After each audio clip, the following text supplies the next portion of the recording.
Good morning, everyone. If we could just settle down for a little bit.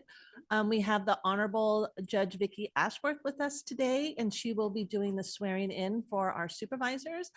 So I will turn it over to Judge Ashworth.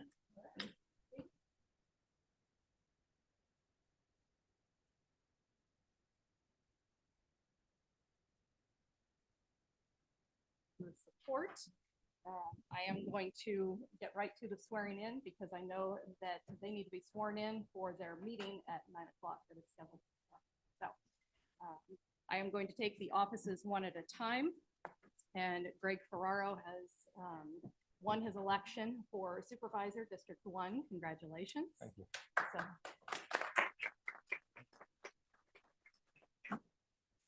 So at this time, I will administer the oath. And so, Mr. Ferraro, if I can have you please raise your right hand and be sworn. I state your name.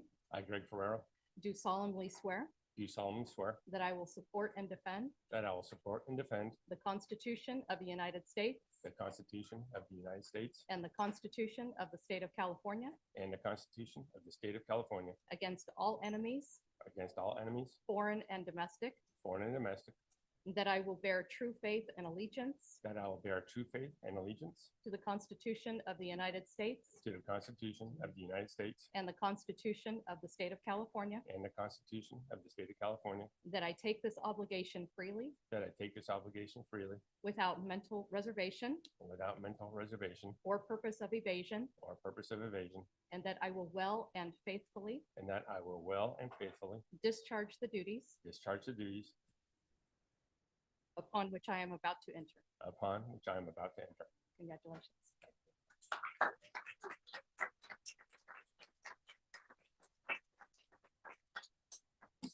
Yep.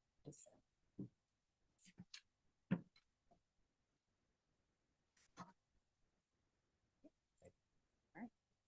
And then, and then you have your certificate of election as well, just to certify the election results. All right, thank you. Congratulations.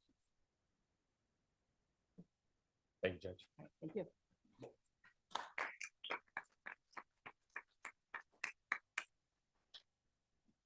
Great, and then Mr. Turnbow, if I can have you please stand. All right, and Mr. Turnbow also won his re-election for District 2 Board of Supervisors position. And so I will swear you in at this time. And I'm as going to well. be sworn in on my Hamby Bible. Yes, we have that there. Yeah. And so if I can have you please raise your right Yeah. hand. I state your name, I, George Sternberg, do solemnly swear do solemnly swear that I will support and defend that I will support and defend the Constitution of the United States the Constitution of the United States and the Constitution of the State of California and the Constitution of the State of California against all enemies, against all enemies, foreign and domestic, foreign and domestic. and that I will bear true faith I will bear true faith and allegiance and allegiance to the Constitution to the Constitution of the United States of the United States and the Constitution and the Constitution of the State of of California, the State of California. that I take this obligation freely I take this obligation freely without any mental reservation without any mental reservation or purpose of evasion, or purpose of evasion. and that I will well and faithfully I will and faithfully discharge the duties discharge the duties upon which I am about to enter. which I am upon to enter. Congratulations. Thank you very much.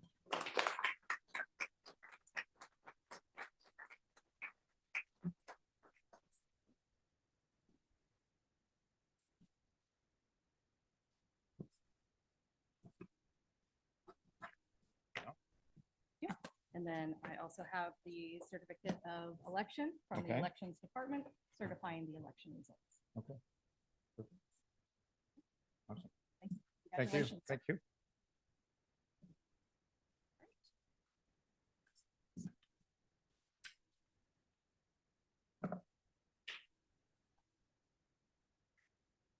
Great. And then back for more.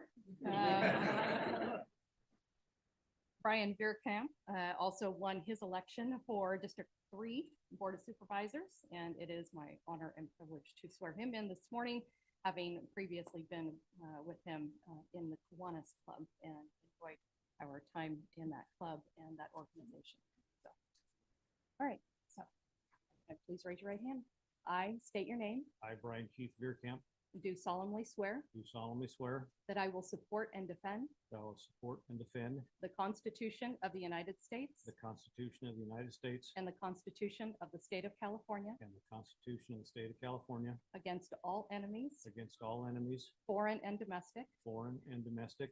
that I will bear true faith and allegiance I will bear true faith and allegiance to the Constitution of the United States to the Constitution of the United States and the Constitution of the State of California, and the Constitution of the State of California, that I take this obligation freely that I take this obligation freely without any mental reservation without any mental reservation or purpose of evasion, or purpose of evasion, and that I will well and faithfully that I will well and faithfully discharge the duties discharge the duties upon which I am about to enter. upon which I am about to enter.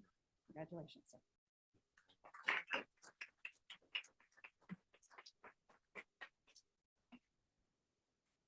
Before we break for maybe photo ops, Supervisor Ferrero's children weren't able to attend, some being quite some distance away, and they would like a couple minutes to go ahead and congratulate their father. So I'm going to have Alexa say a few words. Alexa, go ahead. Hello. Can you hear me? Yes, we can. Okay. I just wanted to say I'm so proud and honored to call you my dad. I love you very much. Congratulations.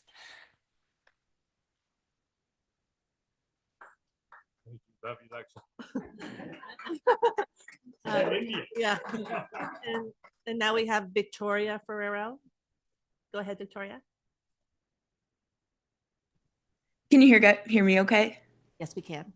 Okay, perfect.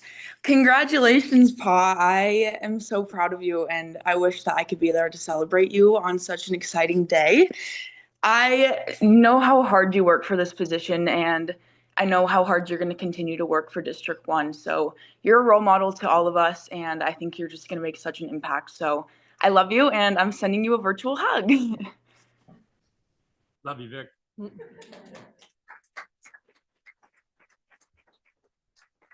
And then last but not least, we have Adam Ferrero.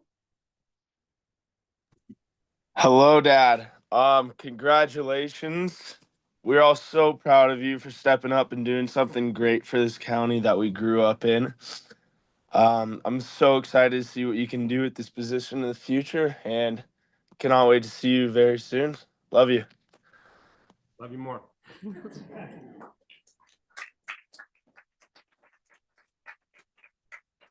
And so we have a few minutes before the meeting starts. I think if we want to go ahead and maybe take some photos with the Honorable Vicky Ashworth, we can do so at this time. Thank you. Congratulations.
Okay, welcome everyone. 2025, what a new year it's going to be. It's going to be a great year too. So I want to also welcome on new board members, Supervisor Greg Fierro of District 1 and Brian Bierkamp of District 3. you, So George. thank you for being here, and it's going to be a great board. It really is. We're going to do a lot of good things for this county. Represent. So I'm going to invocation. I'm going to call up Pastor Greg Klatt of the Camino Church to do the invocation. And I just want to thank you for all your hard work and everything that you do and speaking the word, because I know how it is to me. And especially when Jesus said, if we could only show love and kindness towards others, what a great world this would be.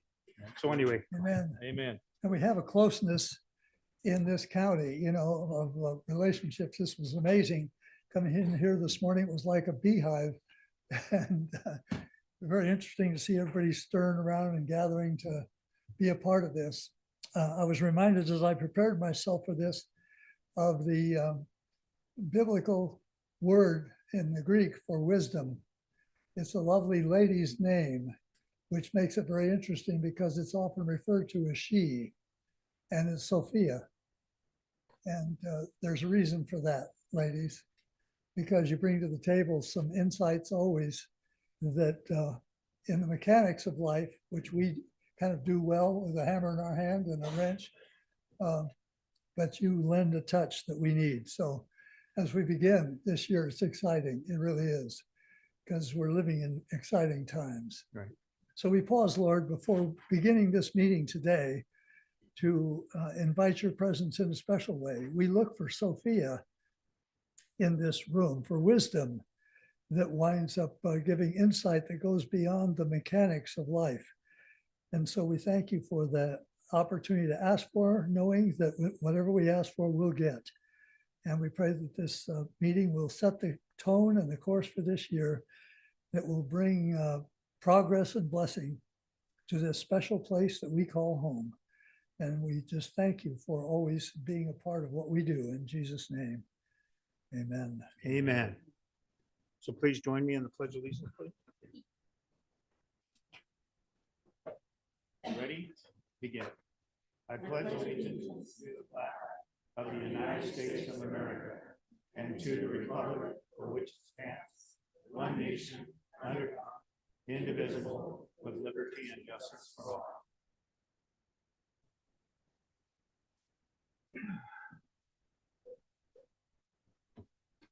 So item 1 today is the election of the chair, Excuse me, vice chair, and excuse me, second vice Supervisor chair. Turnbow.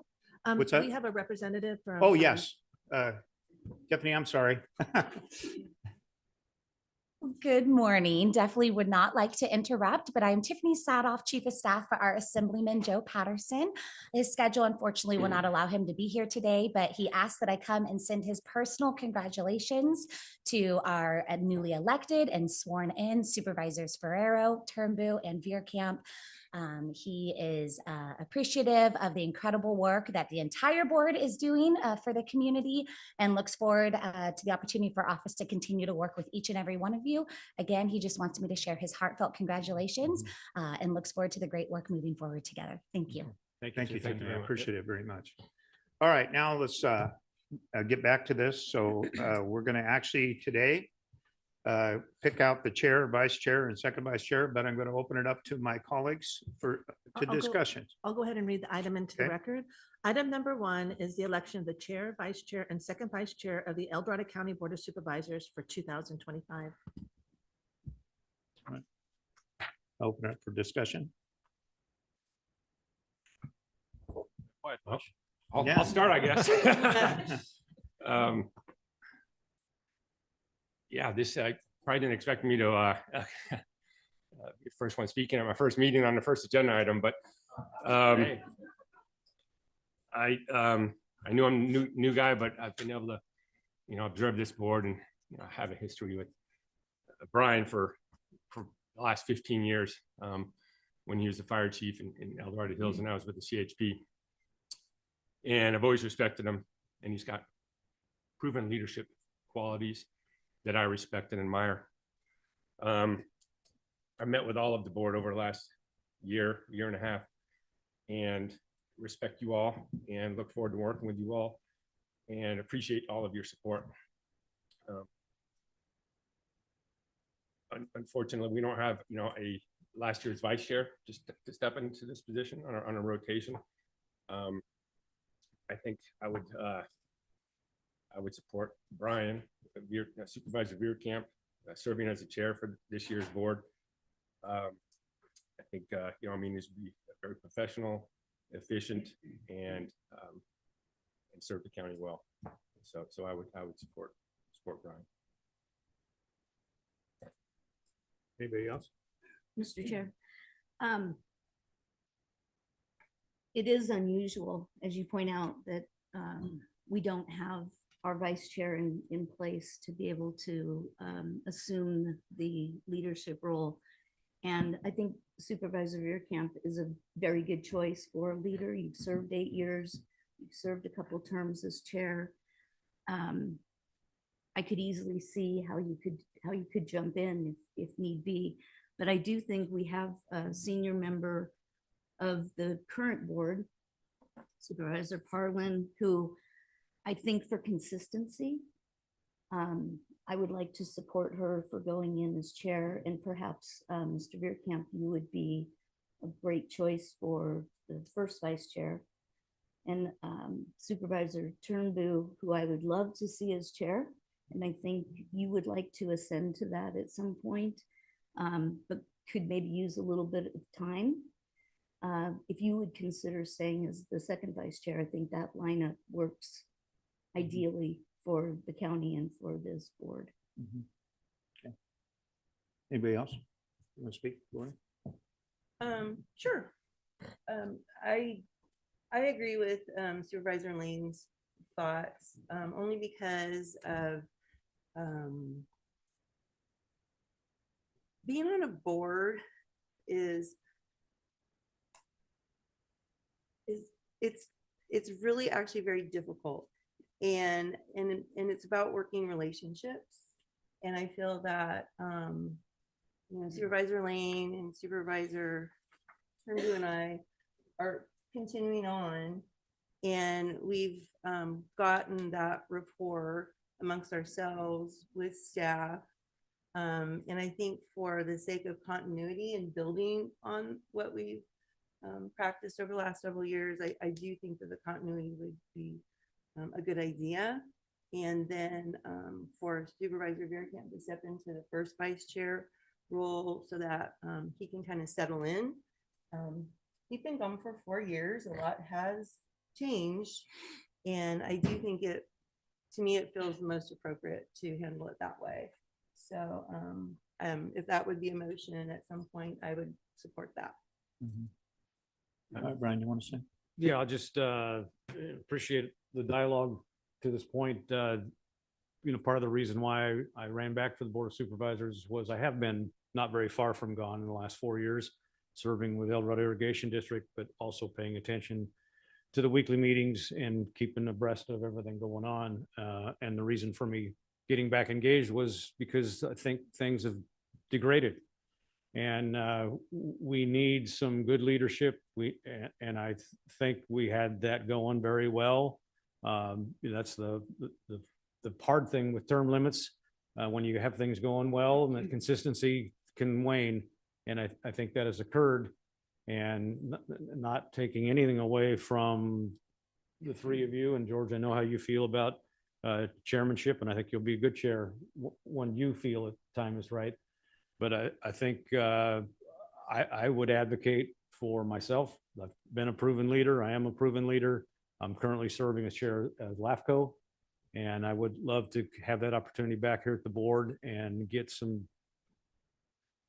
things back on track. And good governance is what I'm about, and I think that helps at all levels in the county. And prioritization is very important to me as well. I was involved in a couple things that went on during the last couple years and tried to come up to the podium and talk about, let's just say a zone change or a zone correction. And Supervisor Parlin read a letter that was from the previous supervisor, and it was full of lies. I can't be part of that. I won't be part of that. I think we need to stay above that.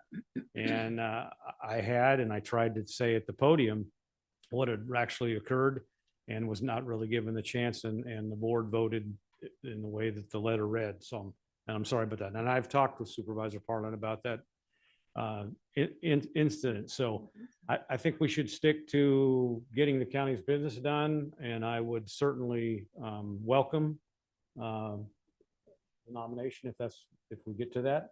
And I will do my best to guide this county in the direction that I think all of us want it to go, and work very well amongst all of us. So with that, I will second Supervisor. Yeah, I guess second my own nomination, well, but I'll yeah, I second guess- it. Yeah. I just think it's important that we get on with business and not make this a half-hour ordeal as well. Yeah. So, Well, I just got to say a few things. You know, I have worked really hard in 4 years, especially when it comes to the Caldor fire, especially with the victims and the residents that are out there that are still suffering. Especially when I put Title 25 and actually worked on that when we got it approved here, especially when these people can build their own homes out of their own lumber. But that's not the only thing I did. You know, there's been a lot of other issues and stuff that I've done here for this county. I worked really hard for 4 years. You know, and it's not just about being the chair. It's about doing the right thing for the residents of the county. And I remember one particular person said, you need to do what's best for the county. No, you need to do best for the residents of the county. That's why I'm here. That's why I got elected. I care about the people, especially in my district, and the residents of El Dorado County.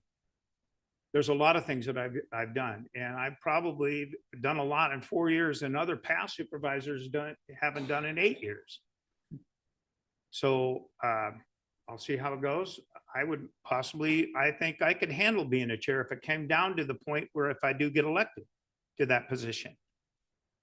But I understand there's a lot of things, but people need to understand it's basically the chairperson is basically running the meeting.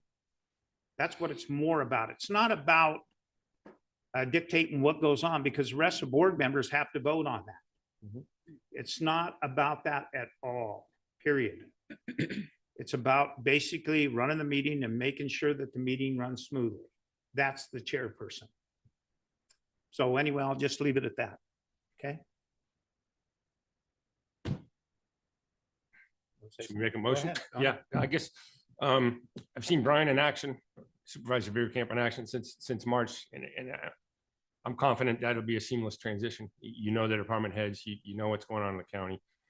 And I'd like to move to appoint you to chair, Supervisor Parlin, vice chair, and Supervisor Turnbull to the second vice chair. Well, hang on, we're We not will. there yet. yeah. We will. So I will second that motion. Well, this is most unfortunate.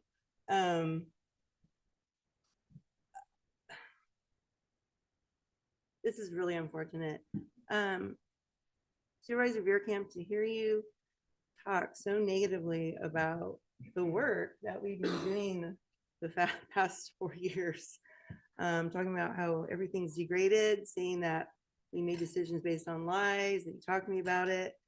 That is, and now I don't support you at all. I was considering it, but, and with all due respect, Supervisor Ferraro, you have not been engaged in county government as far as I know at all, at all. You have no idea yet, and you're going to be overwhelmed about the inner workings. There's a lot here.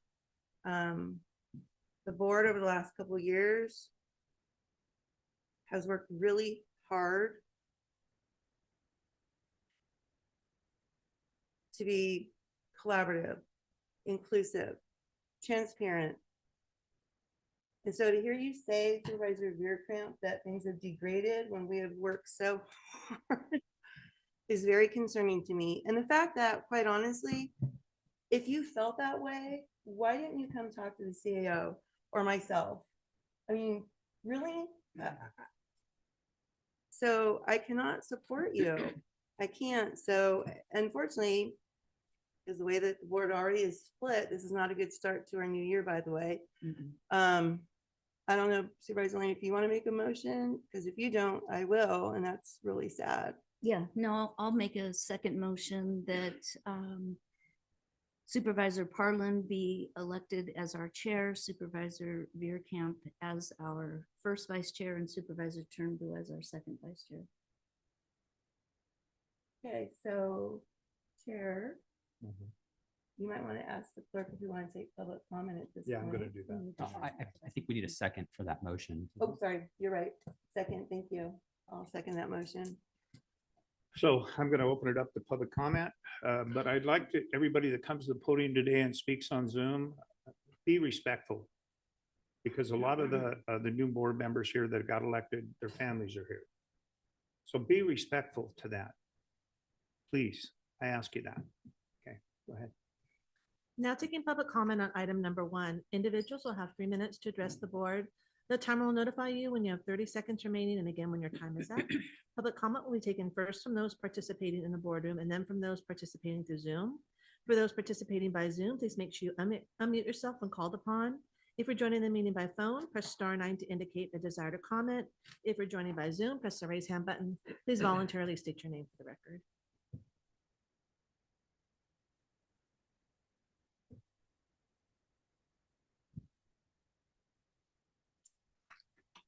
Brian said, here we go again.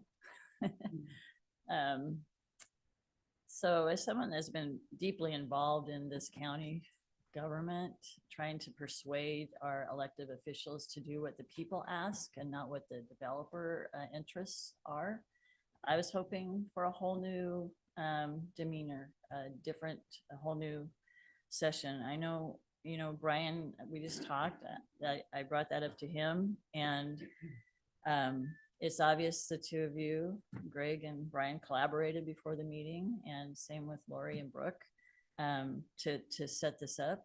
And you know, Brian, I had to do a cease and desist letter to have you stop cutting me off from public forum of where I was allowed to speak, which was very sad. That was very frustrating. I didn't think we'd have that kind of, and so I'm stressed about taking that role right on as you come in. And Lori, you know, I love you. You were my best friend at one time, and I never felt more put down when you were chair during that time. And so George has earned this. When you say when George wants to, you know, it's time for George, this is George's turn.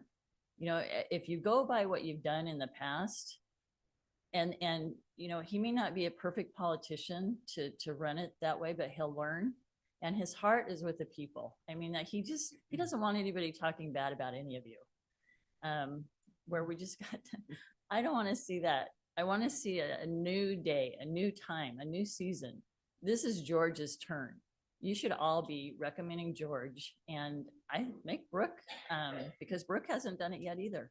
Make her first chair. Let's do something new.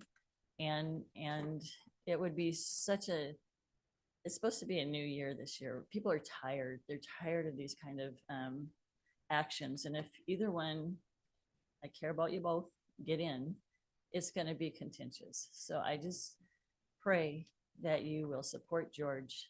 Let him be supervisor. It's his turn, and make Brooke her first chair. And then, you know, let's see how it goes, and give him the year. Thank you.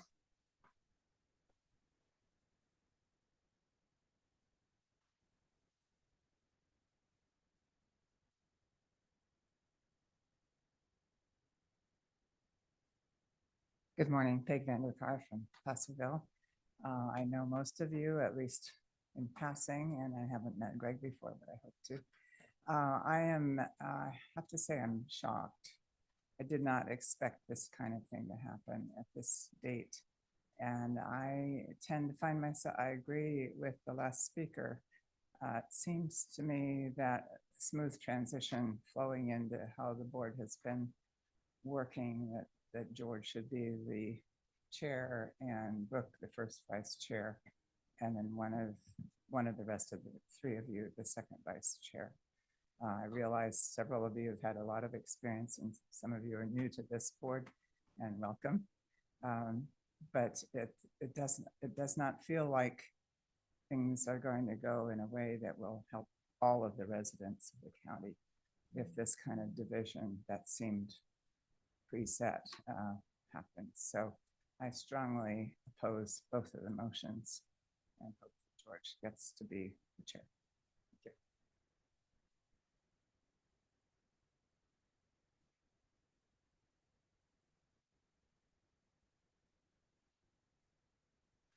you. Hello, Ruth Michelson, District 4. I'm not surprised. I remember that last January. It's drama. I'm not surprised at all. I'm not going to say who I think should be chair. I think people have their own lives to live and preferences of what they want and don't want. And that's fair game. I mean, right? I will say that I do agree with what George said, as Supervisor Turnbull said about who can run the best meeting. I attend many of these meetings and I Zoom into meetings, and I really think that's, I mean, not only does the person run the meeting, but the person sets the agenda, what's on the agenda, what's on consent. And so I think that takes a discerning mind and to make that decision. And also I want to bring up Wendy Thomas, who was our last chair, the last couple of years. And she was very skillful at running the meeting and showing a lot of diplomacy, listening to what you all had to say, listening to what the audience had to say, and finding a way to bring it together. Really difficult to be that type of diplomat. So that's an important skill set. So, you know, I think with both what we have with both motions, we have two possibilities for chair right now, and there's pluses and minuses. Yes, the 8 years, Brian, of experience you have is very important, and the EID experience, and you've been kept close to it. I want to say honestly, although I have a great deal of respect for you, some of the things that happened at the end of your term were before you left, some emergency action that you took when the board had voted against it. That was troubling to me, and I would hope to not see that again. It had to do with the sheriff going to some conference, and everyone had said no, but then he ended up going.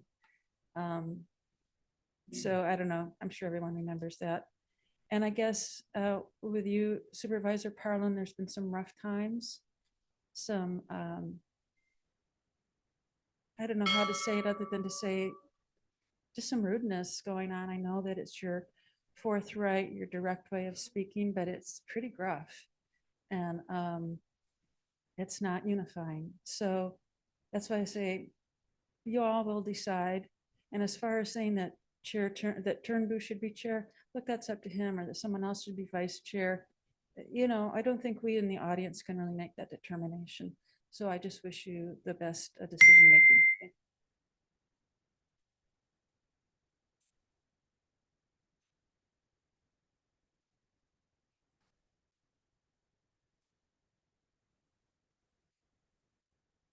Good morning. My name is Patricia Ann Caramagno, and I live in Camino.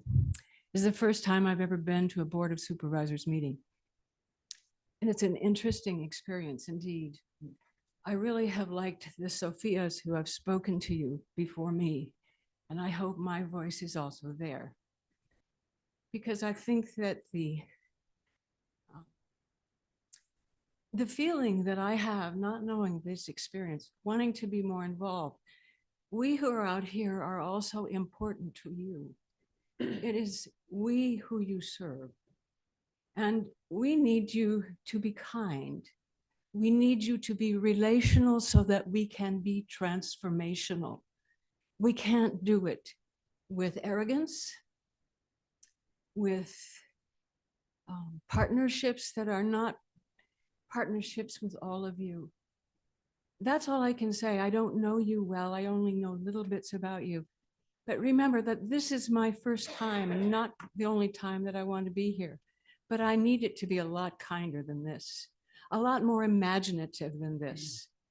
That's all I can say. And thank you. for listening.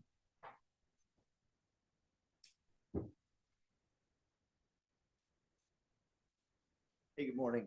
Chris Cockrell.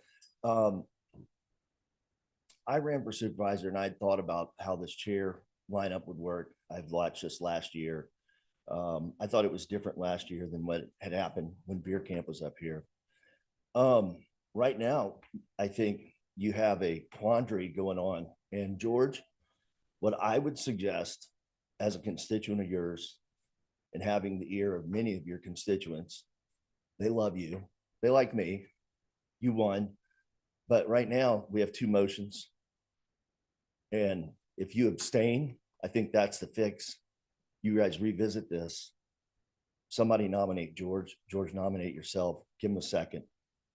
Do it, George. I mean, there's a great opportunity for you. And I think there's a lot more ideas that you'll bring to the table because department heads are going to look at you differently if you're the chair. This county will fix some of the bumps that maybe Beer Camp alluded to.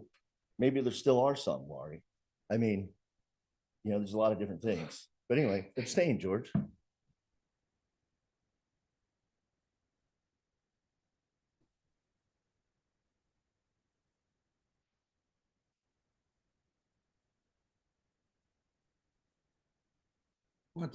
My name is Wenzel Ogden, Diamond Springs. Welcome back, Brian. We got a new year coming, and there's going to be a lot of decisions impacting the people that live here and those that will live here in the future. We're being squeezed in a rural area between Sacramento and Wenawee and Tahoe to a degree from the other side. We'd like to keep it rural as long as we can. We know there will be changes. And so those decisions that you make in this new year, please consider the people that live here with a little bit left over for those that will live here in the future. I wish you all well and good luck on your decisions. Anybody else want to speak, please?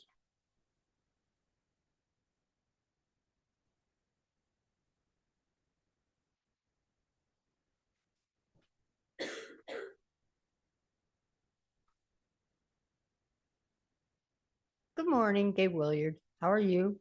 I personally would like to see George have a turn at being the chair. He hasn't been, and I think that would be good. You lead by deed, and quite frankly, I think he'll do a good job.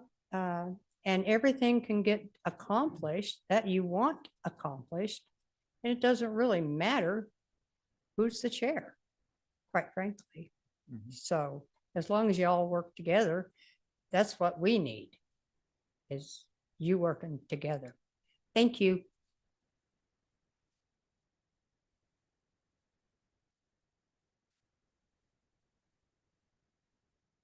Seeing no additional public comment in the boardroom, now taking public comment from online participants. Now taking public comment from Chris Payne. Good morning, board. There's no perfection. I'd like to hear the candidates say openly that they have made mistakes in their public participation and past actions. Regardless of what it pertains to, you guys are not perfect. It does matter now who is elected chair. I would disagree that you can just have anybody come into that slot without some kind of background and administrative skill set in order to do the business of being a chair.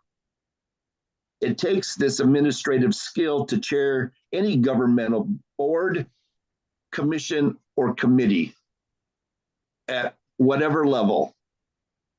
And anybody who hasn't done that in their past needs to reconsider whether or not they should be doing it because of this importance. This is the highest level in the county.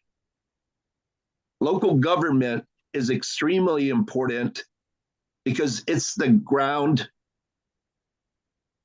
actions that have to be taken in order for us to have a community that we can appreciate and that we can consider for our livelihood and for our families. I believe George, with proper training and experience, can do this job. But it's impossible just to go into the chair position without accepting it as an individual, as something that they feel that they're comfortable with at the time that this is proposed. And right now, I believe your board is split. That doesn't mean you can't be successful in your future actions, as we've heard others talk about. But in this particular case, I'm looking for the person who's the most experienced that can make this transition into 2025. And I know that there are going to be huge issues this year, including budget, that is going to be important to us as a community, and so that we deserve the best, not just somebody believing that they can do the job. That's my comment. Thank you.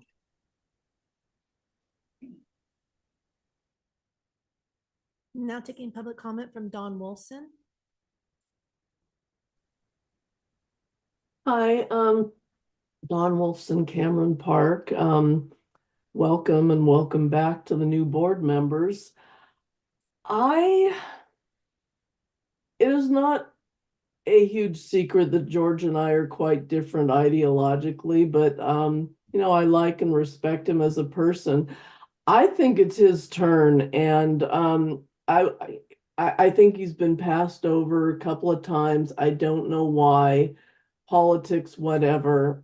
I think it's George's turn. So you know, I'd like to see George go for the job. Thank you.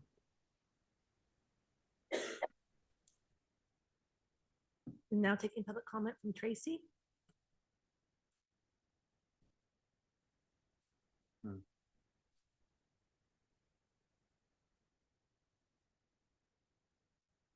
Tracy, do you want to go ahead and speak?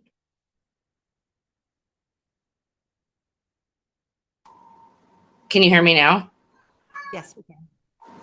Can you guys hear me now? Yes, we can. Yes? Okay.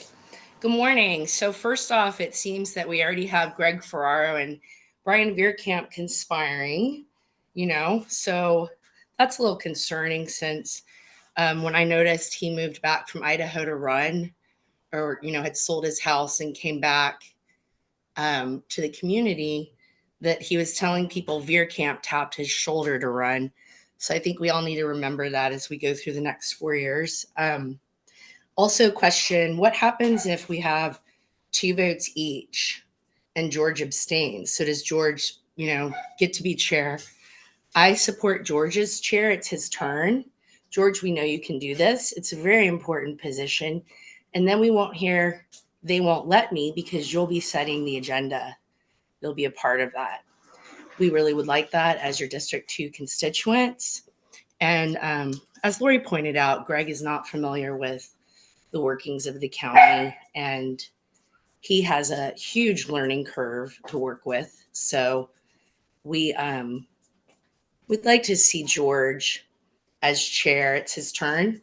Lori, vice chair, and Brooke Lane is second chair. It's time for change and to not go back. We want to move forward. It's also not your job to get along. It's your job to represent your people, to represent the people of the county. So remember that when you're doing your good governance training and they're telling you it's about getting along as a board, it's not. It's about representing the people. Thank you. Now taking public comment from Linda Campbell. Hey everyone, Linda Campbell, El Dorado Hills.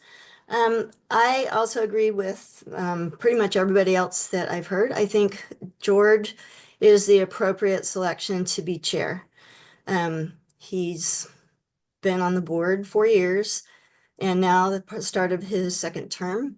As noted, he does have a real heart for the people and a focus on us as constituents, but also how things are going to be able to run.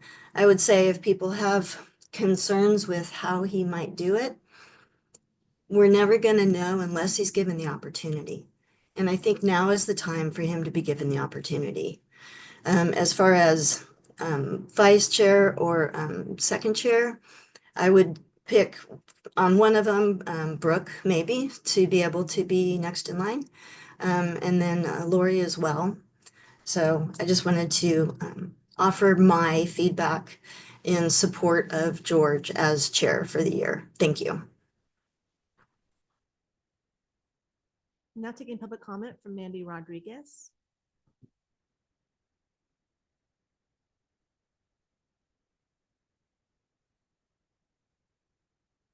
Mandy, can you unmute yourself, please? Hi, good morning, everyone. Well, everybody has said it, so I'm here to also say yes. I mean, I've been watching these supervisors meetings for 4 years, and it's always been the next in line, and George is next in line.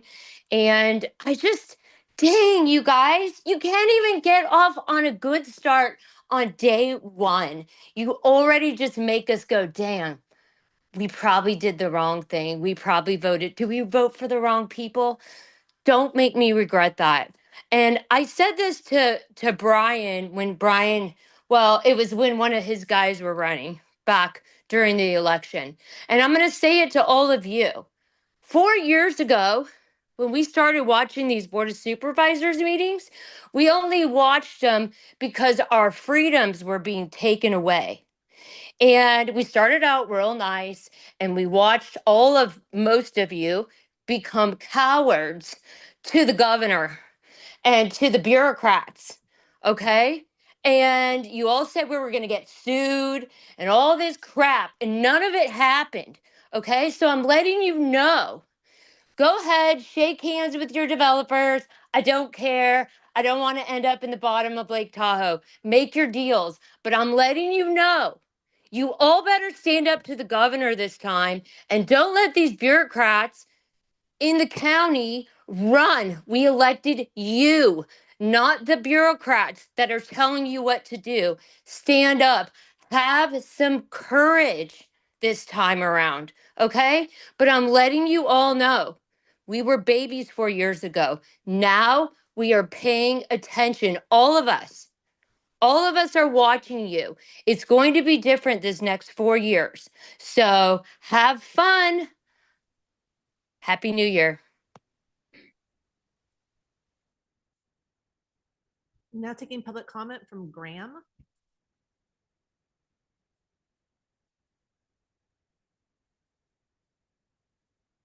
Can you please unmute yourself? Hello, this is Jim Abram. Hello. Jim, you can go ahead and talk. Okay, Graham is my mother-in-law. I'm using a different device because my computer won't log into this. So I'm Jim Abram. I live in District 5 in Pollock Pines. I'm speaking on this item as a citizen, and I think that the 2024 incumbents are the people who should be considered to be the officers, chair and the 2 vice chairs this coming year. They've served on the supervisor board for quite a long time. I think any of them knows the procedure. They've been living with the procedure. Wendy Thomas was a great chair, but I support the thought that any of the 3 incumbents could serve as chair. I'm hearing the rest of the citizens say they're talking about George Turnbull. That might be the right way to go. I serve as a chair on one of the commissions and report to the Board of Supervisors. So I understand the job of the chair. And I think any of the incumbents are quite qualified to do a good job. And that is all I have to say about it. Thank you.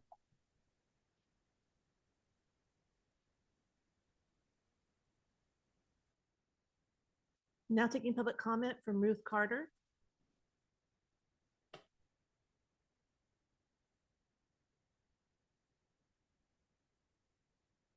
Ruth, can you go ahead and unmute yourself, please?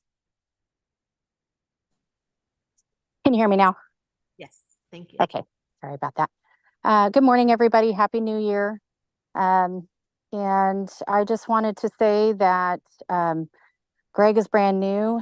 I think that it is proper to let one of the incumbents, and I think it should be George this time because he is the most experienced. Lori's already had her day. And frankly, I felt she was very condescending, and I never felt so bad in a public meeting for the people that were speaking. So I think that George should be the chair, and I think that Brooke Lane should be the vice chair, and maybe Lori should be the second vice chair. So in any case, lead with discernment, and God bless you all. Have a good day.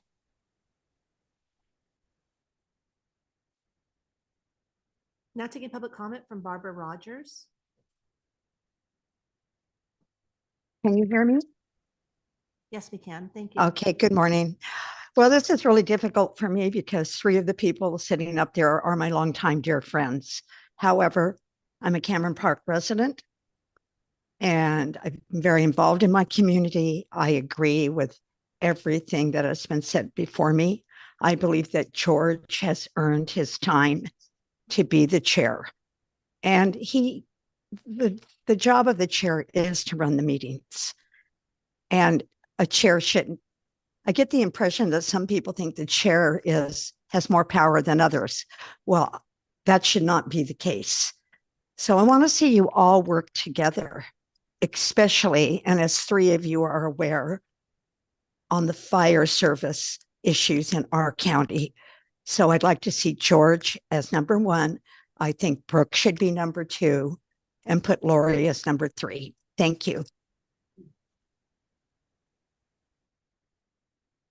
Now taking public comment from Kelly N. Good morning. I just kind of felt left out as I heard so many of my fellow citizens call in. I just want to say, first of all, congratulations to finally filling that seat in District 1, Greg. I'm agreeing. In transparency, I know George personally. I have watched George professionally. I'm also a believer that each of you deserve that opportunity. I'm not against the idea that incumbents, as we call them, but I also have a different perspective with the new guys because sometimes incumbents get a little bit different lackadaisical, you might call it, or a different approach because they're at the end of their road. New people, still have to keep the trust and the confidence of their citizens, especially if they plan on a second term. So I'm not necessarily against, if we're going to call them the new people, being that, learning chair, let's call it first or second. I definitely support. I'm looking very forward to seeing George's chair. I echo what my dear friend Mandy said in that it is a new day.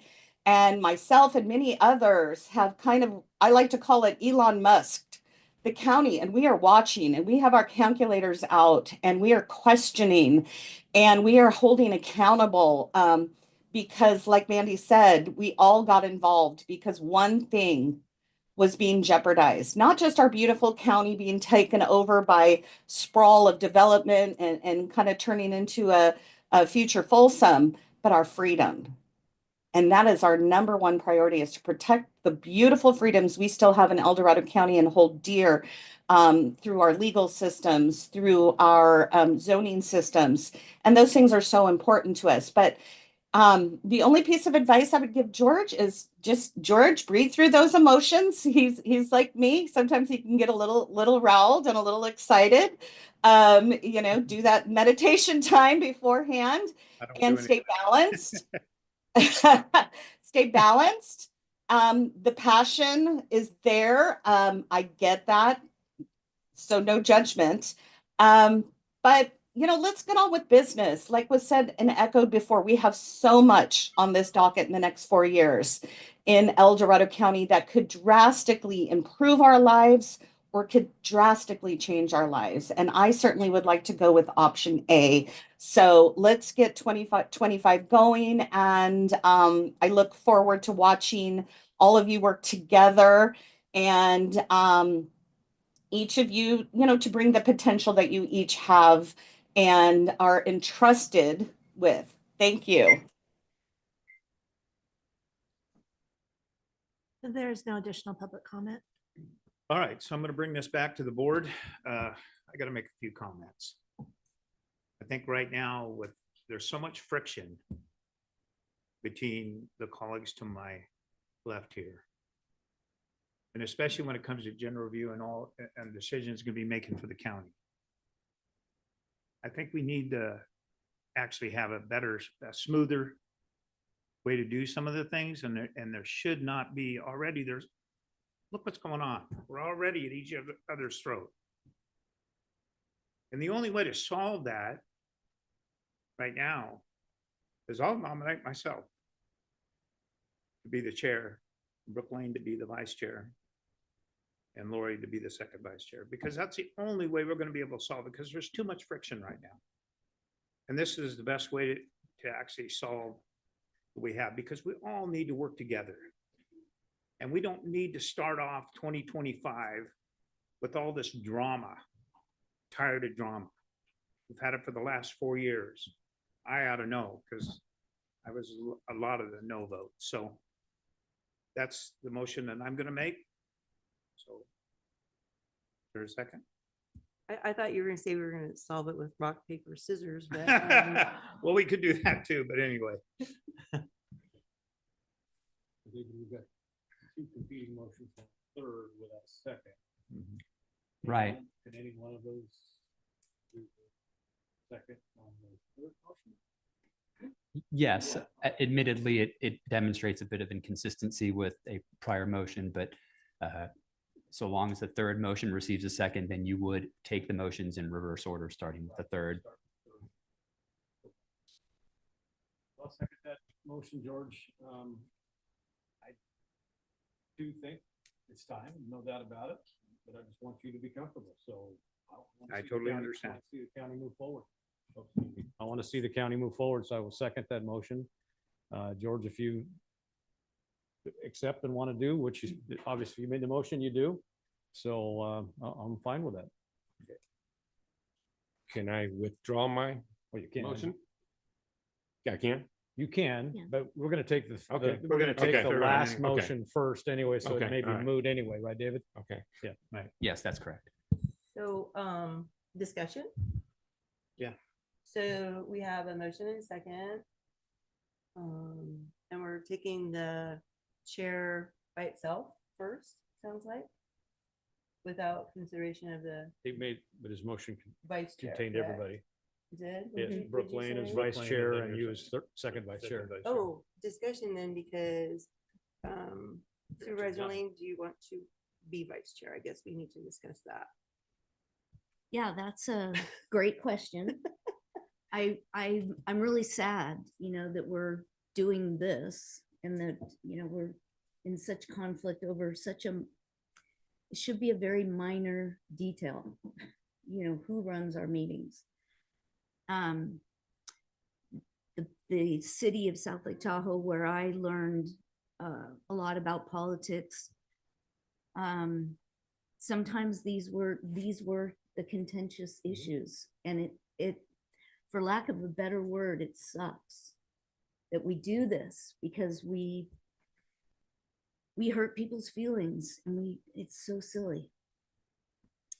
I don't really want anything to do with this, and I have said that, that I don't want to be in the leadership because of this. What I want to do is represent the people that voted me into office that have great needs, and we're addressing those one at a time. And my focus, I want to be that. I'm geographically so far from here. And I'm concerned because I have chaired several meetings, several different bodies, and it's a hard job. you have to know the agenda inside and out. You have to have a pulse of the body that you represent, that being the whole county, not just where you come from and where you serve. And my reason for not wanting to get into the fray of this is twofold, because number one, I want to stay focused on the people that I represent.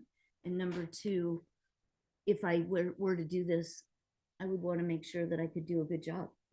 And I'm just a little bit concerned, being so far away, that the latter would be difficult. So, you know, I think that the blessing that was given to us this morning when we started the meeting and the Sophias was such perfect timing. And I really take to heart what we heard from the community and how they see things. So I've laid out for you, you know, where I stand. But when I took this job, you know, I knew that we had to do best for El Dorado County. So I guess I'm giving you a wonky answer, but you know, I'll serve to the best of my ability and do whatever I'm asked to do. It's not my first choice. Or if I could. Yeah, go ahead. Yeah, so I guess where this has all gotten awry is we went away from a rotation that has been in place for a long time. My past board experience, we had concern about Supervisor Nicolacco, but he stepped up and he did the job. His heart was always in the right place. Maybe it wasn't perfect, but none of us are perfect.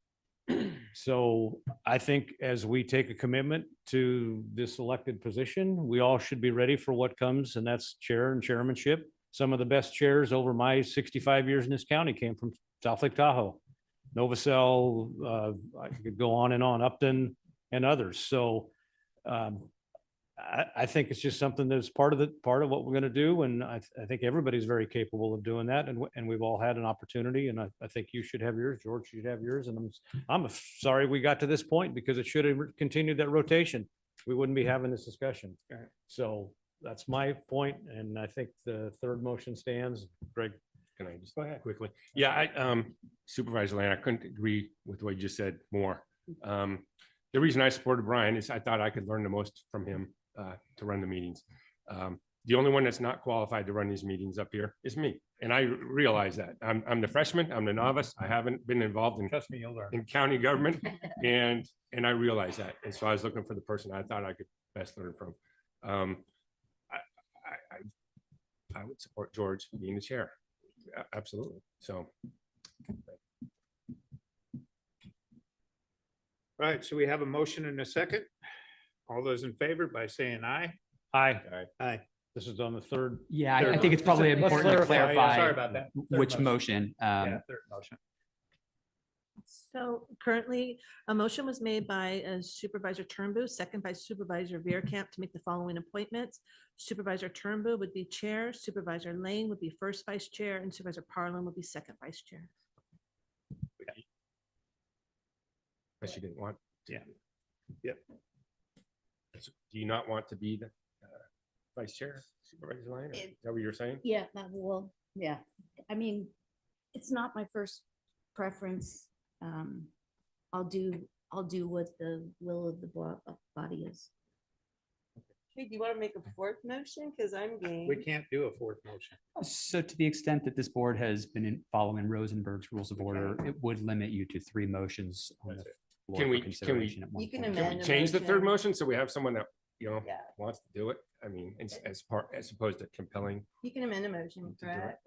Yes, the County motion Council? maker could choose to amend that motion. So let me throw this out for potential amendment then of your motion.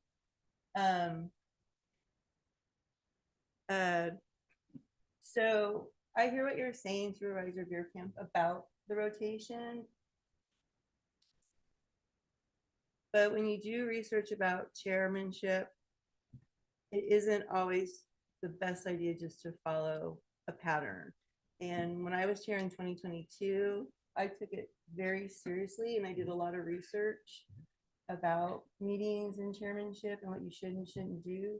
There is a lot to it. And sometimes the simple rotation just isn't the best course. And we do need to consider that. I would say that also the year that I was chair, Supervisor Thomas was my vice chair. And we had a really strong, I think, teammanship of leadership, the two of us together, because the chair and the vice chair do work together on agenda review.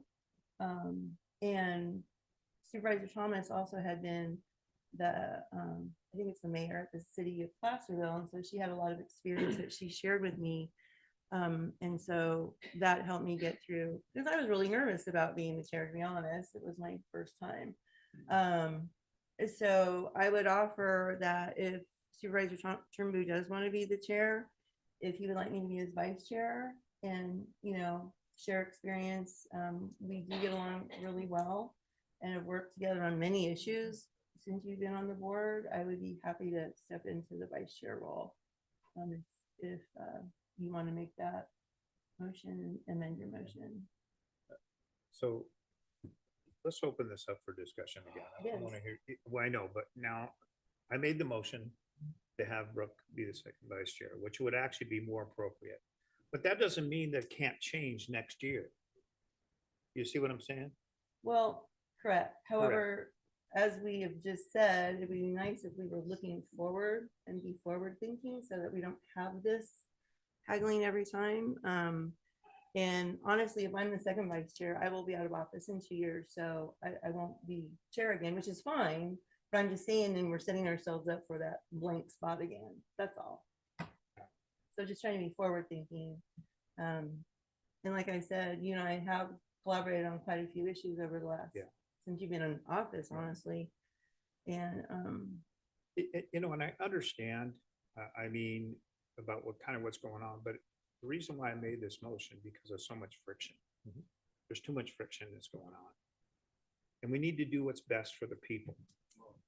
And the biggest thing is I don't want everybody at each other's throat. I really don't. And that's the reason why I suggested, Brooke being the second vice chair. But yeah, well, the vice chair. Anyway, so there isn't that drama because we don't need the drama to start out with. well, George, it's already started. So Well, now I know it's too late, but we're trying to deal darn, with it. Yeah. Yeah, but anyway, that's how I feel. So it's up to you. You guys. So your motion stands. Stands, My yes. second stands. Yeah. So Okay. I would call for the vote. All right. All those in favor by saying aye? Aye. No. That was the third motion. So to be clear, that motion carried 4-1 with 4-1. Supervisor Parlin voting no. Yes. Right.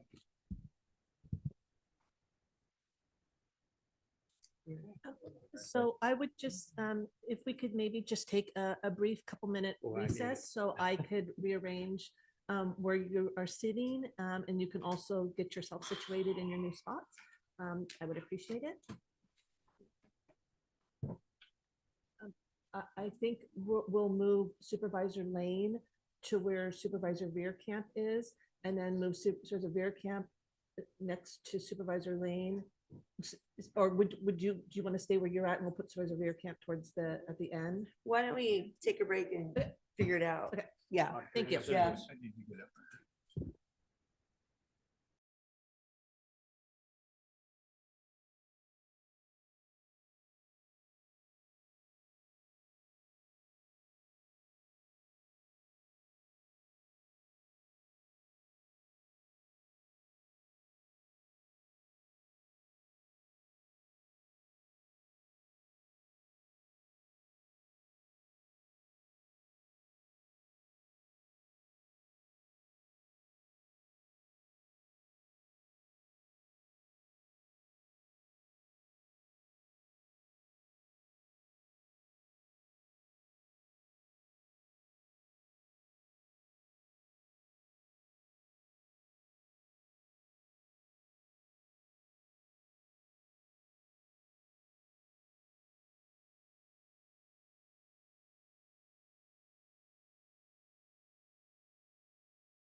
Okay, we are unmuted. We'll go ahead and start the meeting. Supervisor Turnbull.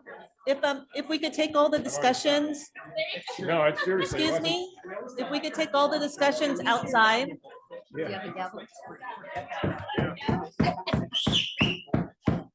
Thank you. My If all the knuckles, discussion and works. talking could go outside, please. George, do you have your gavel No, he doesn't have a gavel. in the drawer? Nothing? Thank you. There's usually a couple.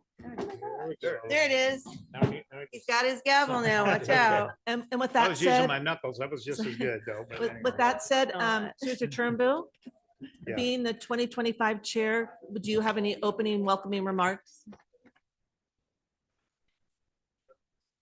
Okay. I'll wait till it calms down a little bit.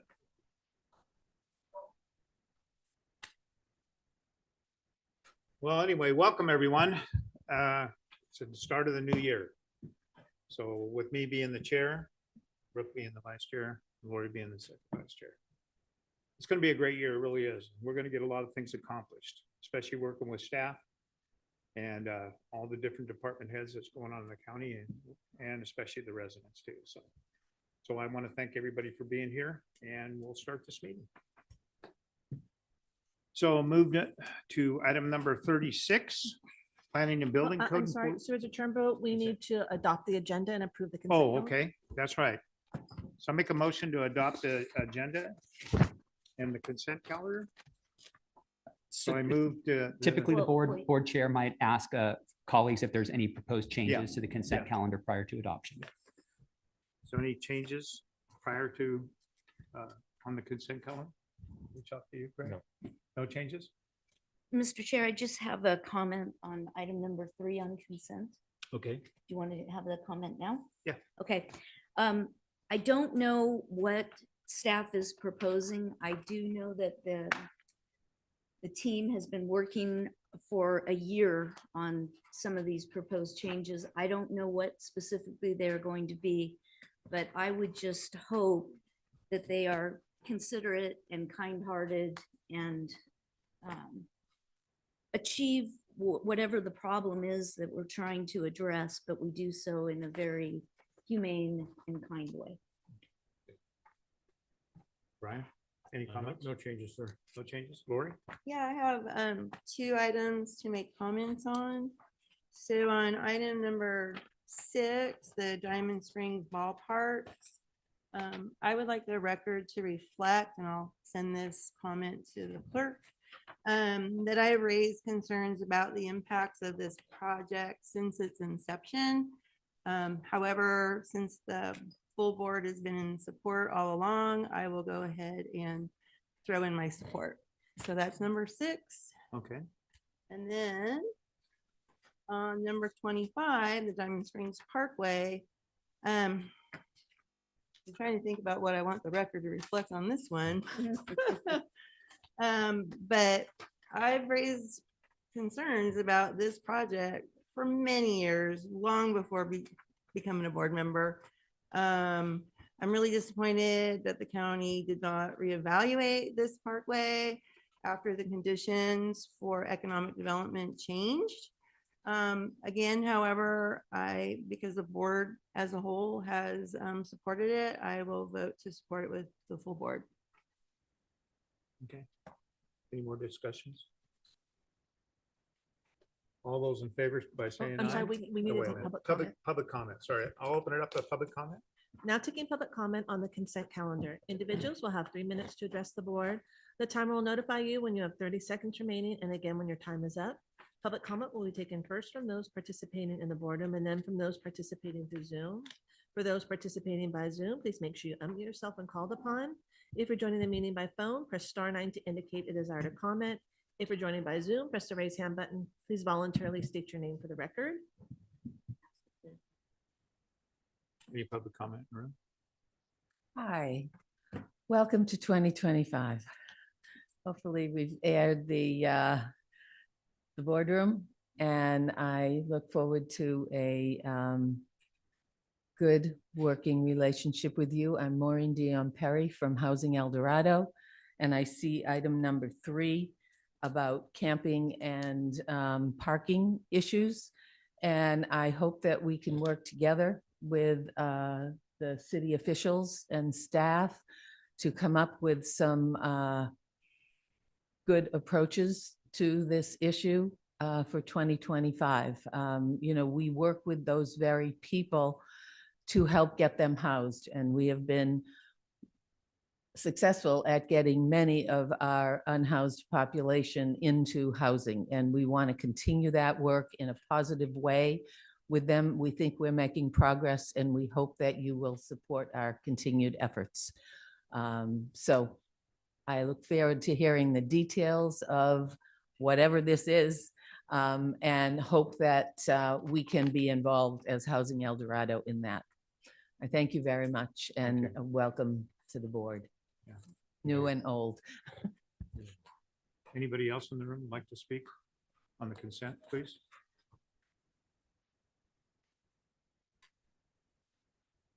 Now taking public comment from online participants. Now taking public comment from Chris Payne. Congratulations, George, on your chairmanship and for the board to making a good decision. My items today are item 6, which is hopefully the board will support the Diamond Springs Community Park. We've been waiting a long time, as Brian knows, to have something of this type of facility. And I realize that all of the issues and impacts aren't necessarily figured out yet, but I believe through the planning, environmental, and finally the design and construction that we're going to have a beautiful facility, and that it's going to function effectively. The other item is item 25. I realize that not always is there full support for the Diamond Springs Parkway. But again, I have a long-standing relationship with that project and believes it functionally still is needed, and a lot of planning and community participation has occurred. And finally, we're getting, Brian, to a point where we can say that we're actually going to see it in our lifetime. So thank you very much for this time. Anybody else? There's no additional public comment. All right, so I'll bring it back to the board for a vote. Mr. Chair, I would move adoption of the agenda and approval of the consent calendar. Second. All those in favor by saying aye? Aye. Motion approved. So now we'll move to department matters. Item number 36, Code Enforcement Amnesty Program update. Item number 36 comes from Planning and Building Department, Code Enforcement Division, recommending the board receive and file the first year update on Code Enforcement Amnesty Program and provide direction if necessary. Okay, Karen. Good morning, Chair Turnbull. I'm excited. I'm the first staff person that gets to address you as chair, and to all the board members. This item here, I'm going to let Nick Hewer, who's acting Code Enforcement Supervisor, give you the majority of the presentation, but this is at the request of the board when we implemented this program a little over a year ago, just returning with an update. So understanding that a couple of you may not be as familiar with it, you will give a little bit of a background and just bring everybody up to speed, reminding you all of what this program is and give you some stats on how we've been doing, and then talk a little bit about where we go from here. So with that, I'm going to turn it over to Nick. Okay. Good morning, Board of Supervisors. Thank you. My name is Nick Hewer. I'm the acting supervisor for the Code Enforcement Division. So the first year of the Code Enforcement Amnesty Program, this is for certain types of qualifying code enforcement cases where the property owner wasn't aware of unpermitted work or structures on their property at the time of escrow or the time of their purchase, and they subsequently obtained a code enforcement case or complaint against their property. I'll go over just the program eligibility real quick. It's for those parties, like I said, that were subject to a code case for unpermitted work, that were unaware when they purchased that property. This includes the violations where expired permits were transferred over during the sale. And those permits will also are also covered in this program as well. They'll carry over to the new owners. Individuals still have the opportunity to come forward and voluntarily disclose any unpermitted work to the county. And that would be covered under our existing fee waiver program through the Board of Supervisors B2 policy. During the first year of this program, we've had 28 property owners request amnesty applications, where 12 of those applications have been approved and gone through the complete process. Of those 12, 3 of those properties are actively pursuing permits to fully permit their structures on their property.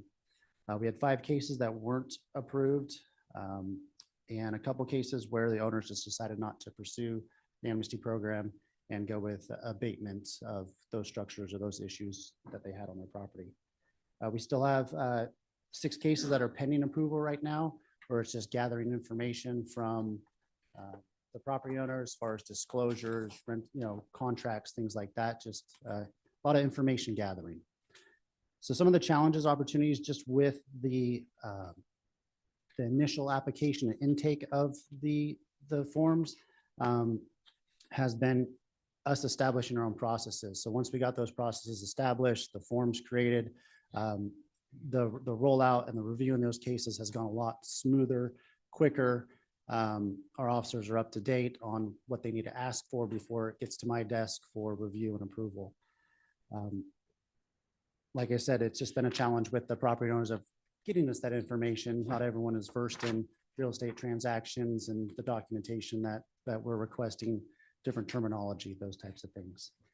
A challenge that we've also had is with new cases, with new complaints coming in. It's a shock to a lot of the homeowners of, oh, I didn't know that was unpermitted on my property. And so we're reviewing those cases as well to see if they meet the eligibility for our program. And it's the same manner that we go through with, if they had an existing code case. So it's been helping out a lot of homeowners with new cases and new complaints that come up. Part of the amnesty program involves a fee waiver when the property owner applies for a permit. Part of the permitting fees include a code enforcement investigation fee that's associated with the permit if there's a code case open on that property. This program has allowed us to waive those fees, so they're not charged that code enforcement investigation fee when they apply for a permit. So far, we've waived $7,681 in code enforcement investigation fees for property owners obtaining permits through the permit center. Some of those cases that have qualified for amnesty had fines associated with them. And part of what we've been able to do is tie in our own fine review committee to waive those fines that were imposed on qualifying cases that had, that had fines associated with them. So this allowed us, with our review committee that consists of 2 officers and an admin staff, to go through those cases that are brought to the attention and determine the fees need to be completely waived or reduced, backdated, and then we send an updated statement out to the property owners, letting them know that these fines have been taken care of on our end. Part of the amnesty program too is also an inspection that we do, and we charge a fee of $107 to cover our staff costs to go out and inspect. And we're looking for health, life, and safety issues. That's the big thing with this program, is making sure that the structures are safe. And it allowed our code enforcement officers to create an inspection checklist that they go through while out on the field and on the property. And part of that checklist is providing a summary after the fact to the property owner, detailing immediate health, life, and safety issues that need to be addressed and fixed. And then also a summary of items that should be looked at in the future, but it's not going to prevent them from being in the amnesty program.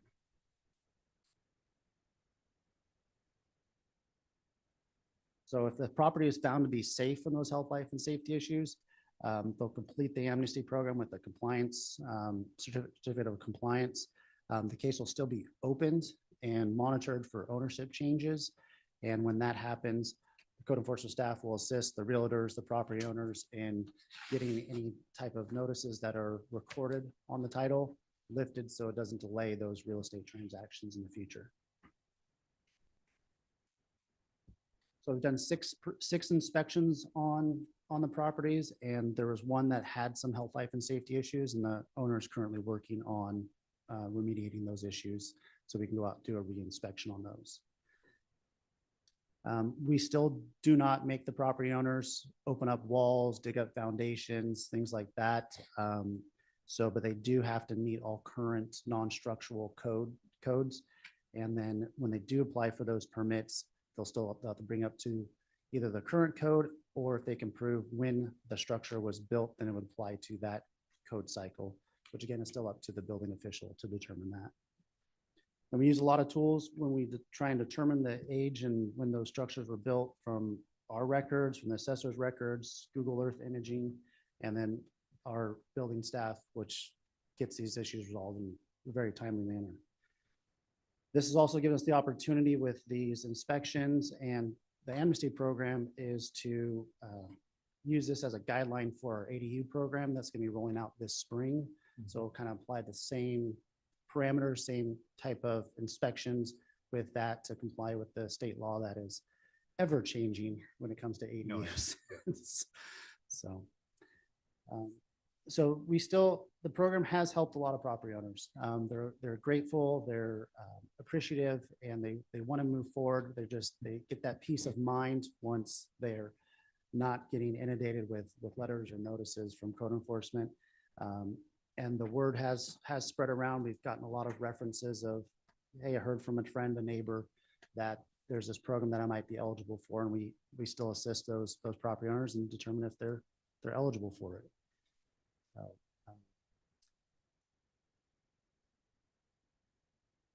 Yeah, if there's any questions, I think the program's going well and we're continuing to move forward with it. Yeah, well, I really appreciate it. I really do what you guys are working on, but I'm going to open it up to my colleagues right now for, you'd like to speak on anything you want. The only comment, it sounds like staff is happy with where it's at. Maybe not as moved as fast as what we'd hope, but I think it meets the intent. We talked to Amnesty a long time ago, and how to get there was always cumbersome, but it looks like it's going in the right direction. And the whole idea is to improve life safety, especially on those issues for our residents. And again, we're a county of 200 years, which is nothing compared to what the history of the world is, or in Europe. But we've got 200 years to try to catch up on, because there was lots of things that weren't done properly. So glad to see it moving in the direction. It sounds like, again, we're happy with it, and it's I think, positive move. Thank you. I'll build on that, because you're right, Supervisor Veerkamp, you and I, when we were on the board together, did start bringing up the amnesty, and at the time we weren't sure how to get there, and we have. I will say that Supervisor Turnbull and I did meet with Director Garner yesterday, because we did have a couple questions on maybe a few instances that aren't quite captured in what we have. But I think generally speaking, we've done pretty well. And so the one instance that we talked about was, let's say someone did pull a permit back in the day, but it never got finalized. Does the current program or the current as-built or anything we currently have allow for someone to basically kind of final that permit from, let's say, the 70s, so that they're finaling it and they can comply with the codes back then when that permit was pulled? Does that work with what we have, or is that something we can look at? I can answer that. Karen Garner, Planning and Building Director. So the structural part of it, if we have proof or good information of when the structure was built, we can use that code cycle from when it was built for the structural piece. Everything else would be up to current code. And so that is something I know we discussed, and it appears at least one, if not more jurisdictions that will use the code in effect at the time it was built for, any upgrades that need to be done. And we can explore that. One of the big things, of course, that's relatively new is solar fire sprinklers. Those are big costs, relatively new requirements. And so, for fire sprinklers, that's going to be up to the individual fire districts. They're the ones that make the call on that. I did happen to have a meeting with El Dorado Hills Fire yesterday and brought this up, and they were open to the idea. So I think that is something worth exploring. I would recommend, giving staff some direction to take a look at other programs and to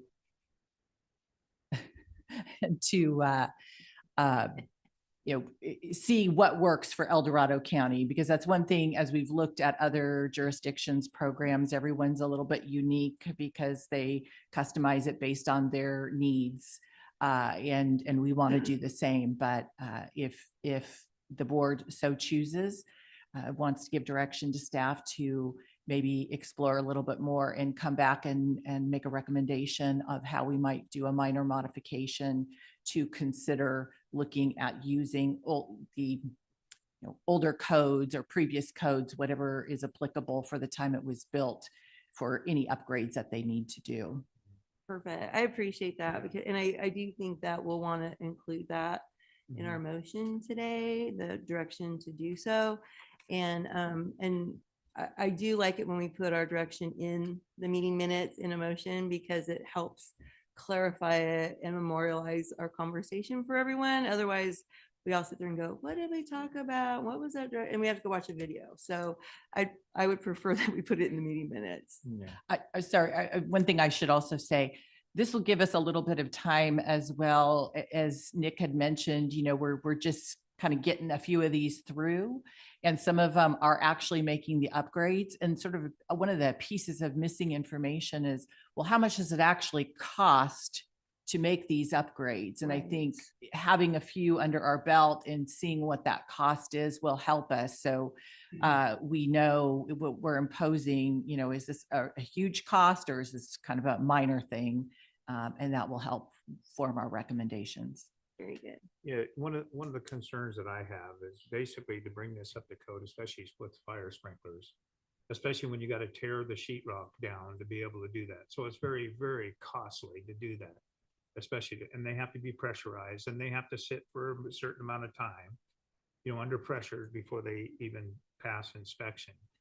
And other counties like Mendocino and actually the city of Santa Cruz, they have got different similar things that if they can show proof that they pulled a permit back in, let's say, 1974, and they have something there that shows that they pulled the permit, then that's what we need to focus on, whatever the codes were at that particular time.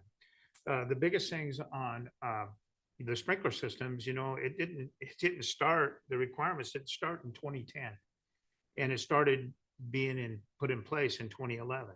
And solar was basically in 2018, and then it started in 2020. So a lot of these homes and stuff like that were built prior to any of this stuff. So it's going to be very, very costly for these residents to bring up to current codes. But I understand, and we could also, if they could show that they pulled a permit back then, I think that we could help them enable it, and they can sign a waiver under penalty and perjury to protect basically El Dorado County government. Is that true or not true? Can that happen? And we could look into it and see, because that's what they adopted in other counties. So yeah, we can take a look at those and see if that fits our needs. But yeah. All right. Anything else? Anybody else? Yeah, that's what I'm going to do right now. So I'm going to open up this to public comment, please. Anybody want to speak on it? Now taking public comment on item number 36. Individuals will have 3 minutes to address the board. The timer will notify you when you have 30 seconds remaining, and again when your time is up. Public comment will be taken first from those participating in the boardroom and then from those participating through Zoom. For those participating by Zoom, please make sure you unmute yourself when called upon.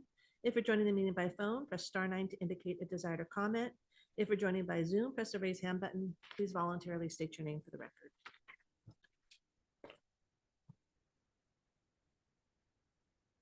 Seeing no public comment from the boardroom, now taking public comment from online participants. There's no public comment. All right, so I'm bringing it back to the board for a motion. Yeah, I would like to move the item as receive and file. Oh, it is. Receive and Okay, file. and then provide direction. So Right, I would right. like to add direction that the staff explore looking at expired permits, like we talked about, and date of construction options and what other jurisdictions are doing. I think that kind of covers it. Okay. We need a second on that? Directions, I'll second. Okay. All those in favor, say aye. Aye. Aye, motion passes. Thank you. Well Karen. done, you guys. It's Thank you. going. Thank you, Karen. It's going. All the hard work you guys have done. That's great. Thank you. Thank you. Appreciate it. All right.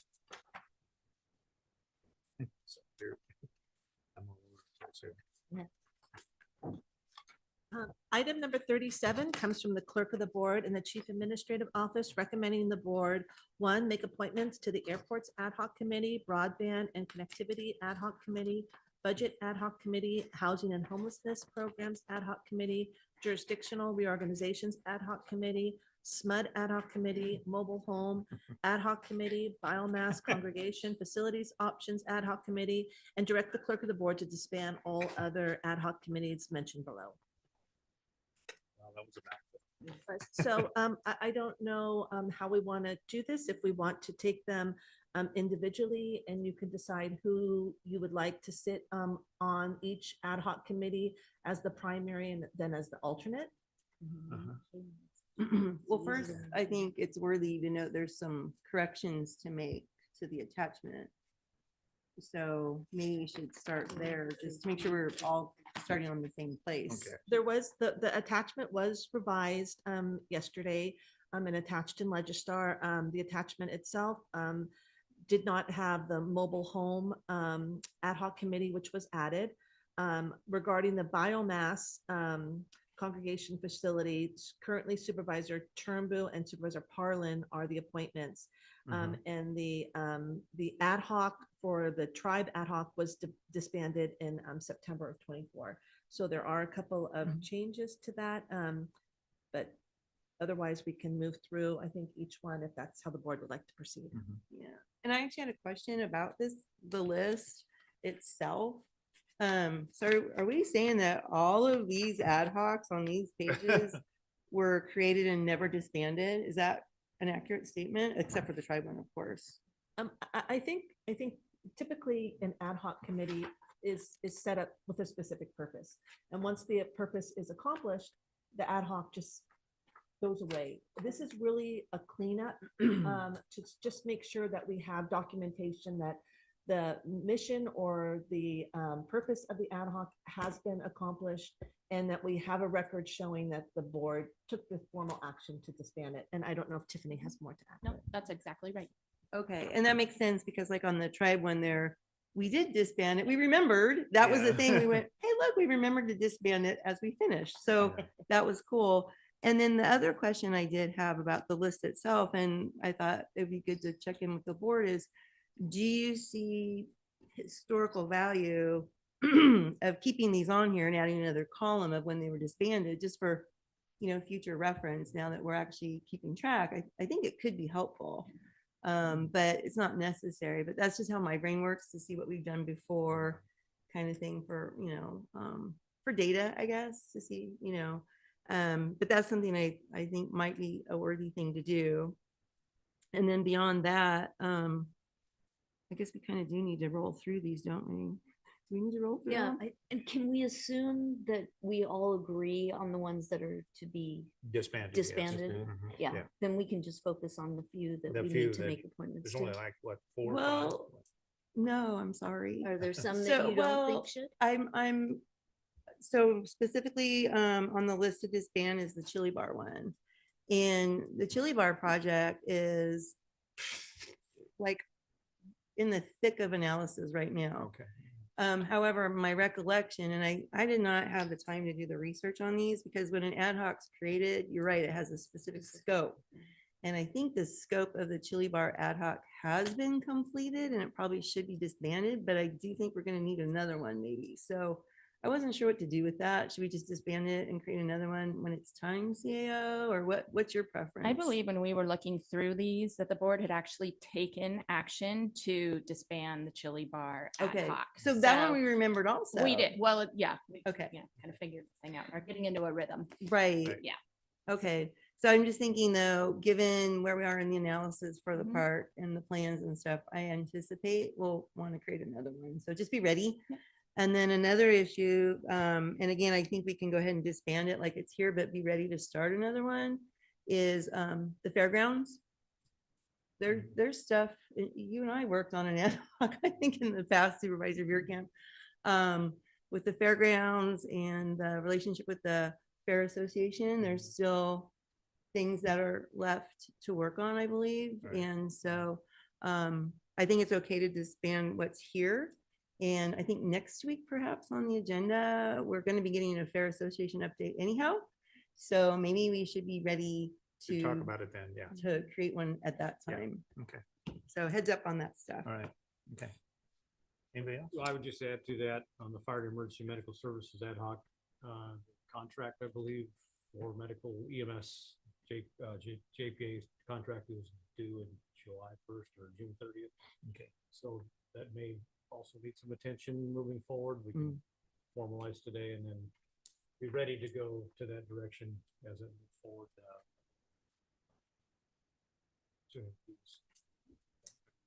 Just on the radar screen for that.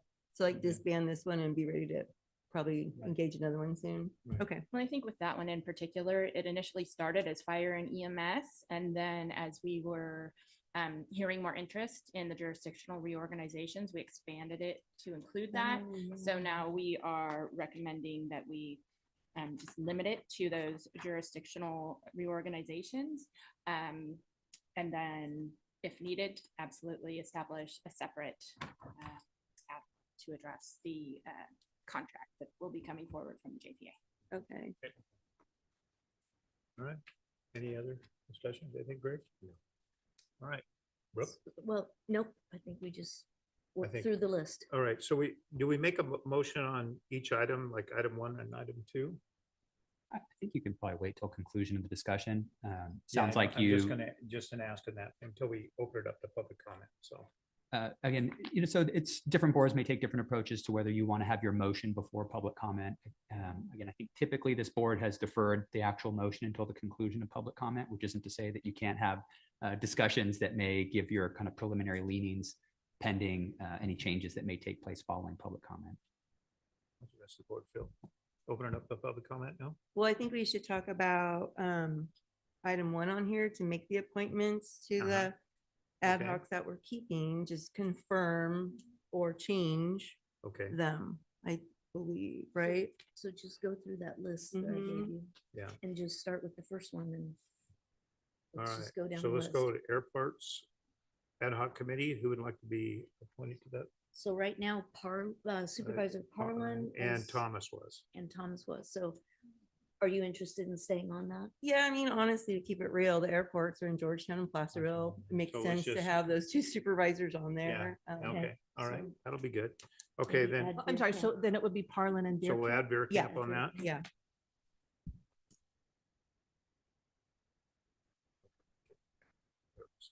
All right, so we'll go to broadband ad hoc committee, renamed broadband committee, the ad hoc committee.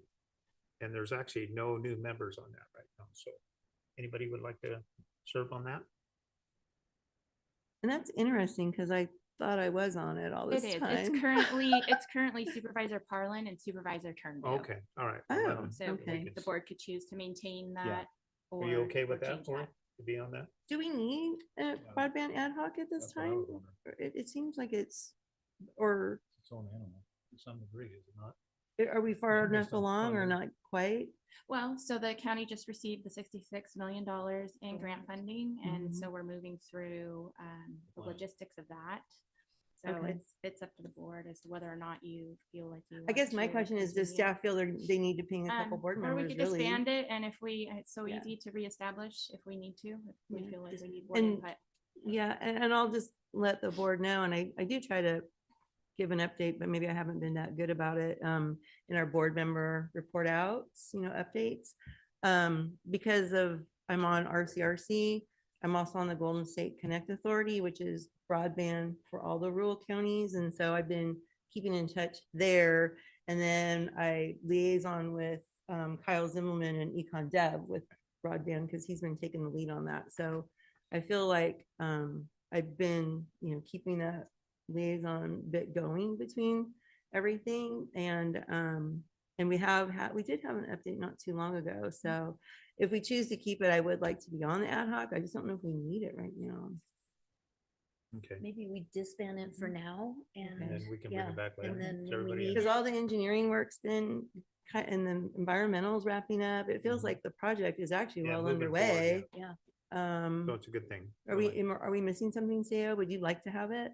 No, I think it's fine Okay. if we, like I said, as we move into the implementation Okay. and construction phase, if we feel like we need some input, Okay. we can request it be reestablished. Okay. Is everybody good with that? Supervisor Yeah. Beercamp? That's a Yeah. good path? Yep. Okay. And So if we I could can- just add my 2 cents real quick, because I do think that I support that course of action. I think that if you're going to err in one particular direction, probably err on the side of disbanding it. I think that again reflects that the finite duration and scope of these ad hocs, because the purpose of these, or maybe not the sole purpose, but these are committees that are established in a manner that is outside of the Brown Act. Correct. And in order to ensure that they remain outside of the Brown Act, they should be for kind of a limited scope and limited duration. So I do think that's the appropriate action, to err on the side of disbanding. If there's doubt about it, you can always reform it with more specific direction as to its purpose later. And I do think as we're moving down this list, I kind of do like the idea of adding a column to show when we disbanded it and with the Legistar item for reference. I do think it'd be good for us to have historically. All right. Disband that. All right. So we'll move to jurisdictional reorganization ad hoc. Right now it's Harlan and Thomas was on it. Anybody else would like to serve? I'm sorry, for the budget ad hoc, Budget are you ad hoc and keeping? housing. are Oh, you- budget ad hoc, yeah. Yep.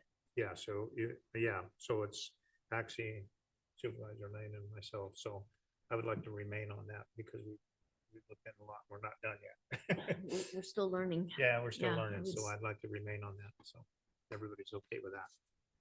Fine with that. Definitely have interest in it as well. But It's up to you if you want to take, I'm okay with that too, if you want to step into that. Yeah. okay, I'd love to. All right, okay. Yeah, I would say the same. I mean, I would step aside if somebody else wants that, or if you want to stay on it, Supervisor, with. Yeah, it would probably Mr. be, Veerkamp? probably better being in Tahoe Sure. because you have to come down here for that meeting anyway, right? So it probably would be better for Okay. us too. Okay. Okay, Good. all right. And I would still like my on the side meetings though, so I'm not caught off guard by things Yes, at the okay, end. yeah, no problem. That's not a good feeling. Okay. CAO's office commits to giving any budget briefings to any of you that desire. Thank you. Like that. All right. It's probably worth clarifying, because I think that these budget ad hocs are designated by fiscal year. So I think that you Yes. are disbanding the prior fiscal year's budget ad hoc committee and reestablishing a new one for 25, 26. Yep, that's a good point. Yeah. Okay. All right. So then we'll go to, I guess, jurisdictional Housing and reorganization. homeless. He's going down the list. I'm just going down the list. Oh, I'm looking at the paper. board Yeah, I'm item. looking at he's the deal. going. I'm going down the working through it. list. So, No, okay. and it was Parlin and Thomas on that. Lori, you want to still serve on that? Whoops. You know, Well, I mean, it was again, in what was district. the? It was Wendy was served on it with you. Right, what was the? Jurisdictional reorganizations ad hoc. Oh, that's the one we just talked about, that kind of replaced the fire reorg stuff, right? CAO, is that the one Yeah, that? yes. Currently it is Harlan, and then it was Supervisor Thomas. Okay. We do have couple of potential annexations in the works. One here on the West Slope for El Dorado County Fire and Diamond Springs Fire. Yes. There are also annexation discussions in the city of South Lake Tahoe, and then some other potential peripheral ones. So Yeah. Yeah. Yep, Never yep, ends. So Lori, you still want to stay on it? Brian, how do you feel about doing that? You be all right with that? My only question might be with council, if we are deeply involved and we sit at LAFCO, I mean, obviously you gotta take your hat off and put the hat on, do the jurisdictional. Especially I'm on thing. LAFCO too, so that's why I was asking. But you know, I'm fine with it because I think the whole idea was, and we're going back a few years, is to try to support and Right. streamline processes if we could. Yeah, I think that's an appropriate consideration. Under the LAFCO law, technically, when you sit on LAFCO, you have kind of independent responsibilities that you are tasked with executing on behalf of, in your capacity as a LAFCO commissioner. But arguably, if participation in a county-sponsored ad hoc that might be kind of more ingrained in the details of it, if you feel that might kind of cause some friction with your independent responsibilities to LAFCO, I think that's a fair consideration. Perhaps that would warrant allowing somebody else to participate in the ad hoc committee. Greg, how do you feel about that? No, I Would you- can, yeah, you if you do that? think it's inappropriate for you to be on it, I can. Yeah, Yeah. okay, Yeah. yeah, because Brian's on LAFCO. Yeah. so- And I'm Lori's not on so- LAFCO and I feel pretty up to date on the issues, so I'd be happy to stay on. Yeah, okay, and working with We'll be Greg. on that, You've yeah. got- Okay. you've got the Cameron issue too going on. Some of it, you and George. yeah. We got issues everywhere, but yes. Okay. All right, so then we'll go down to housing and homeless programs ad hoc committee, Who's on that now? myself and Lori.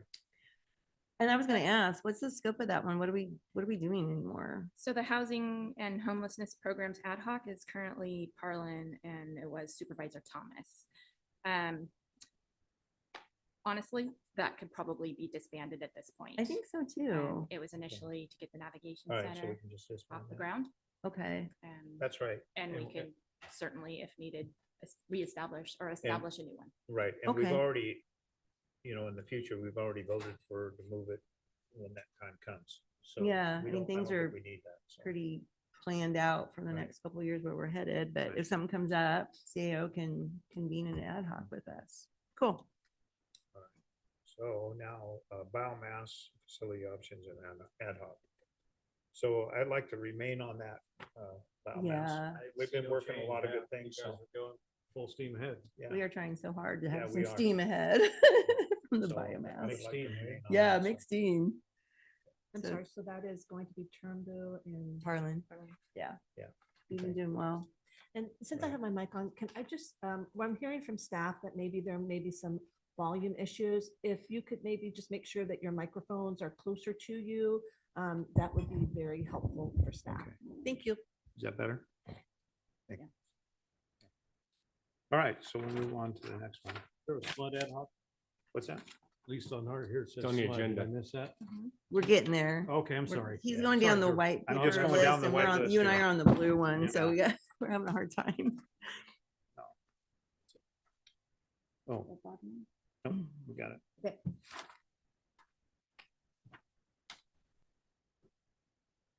Oh, okay.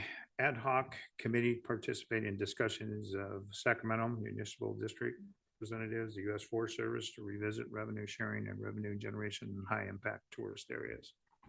I'm Yep. on that with Lori. Anybody else want to, thinking about that, or? I mean, What's I'd like the- to remain, but it's up to you guys, so. Yeah. What's the goal of that ad hoc? So bottom line, a few years back, we started this quite some time ago, looking at, there is a 2005 SMED agreement with the water, Upper American River watershed and all that stuff, and the river, blah, blah, blah. And in part of that settlement agreement, there is funding. But then where the funding has been allocated over the last several years has been questioned by the board. And is that the best place to use it? It's a very limited money source, and we're just talking Ice House Road, basically. And so we were like, well, SMED uses that facility up there. They're part of the reason we maintain the road. And we're like, why are we maintaining the road with right? So we started looking at it, and actually the water agency, because when you look at that 2005 SMUD agreement, the water agency is actually the county's representative for that agreement.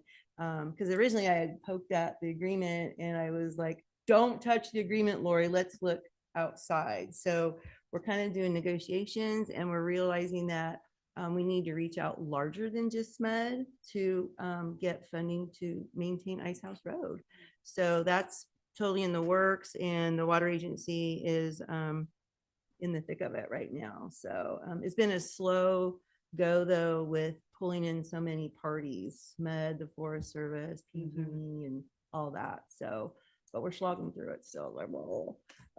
So yeah, I would like to stay on that. I feel like I have a good pulse on it. I would be interested as well. I think the Forest Service, when we had talked about We it years had. ago, was tapping the recreational component. Yep. Yeah, I know, Maintain the exactly. road. Yeah, I Wow. do agree. We could continue So to if you're pursue willing that. to do that, step in for me, I'll be all right with that. So, Brian, if you're I think okay with that's it. a good thing. Okay. Okay. Okay.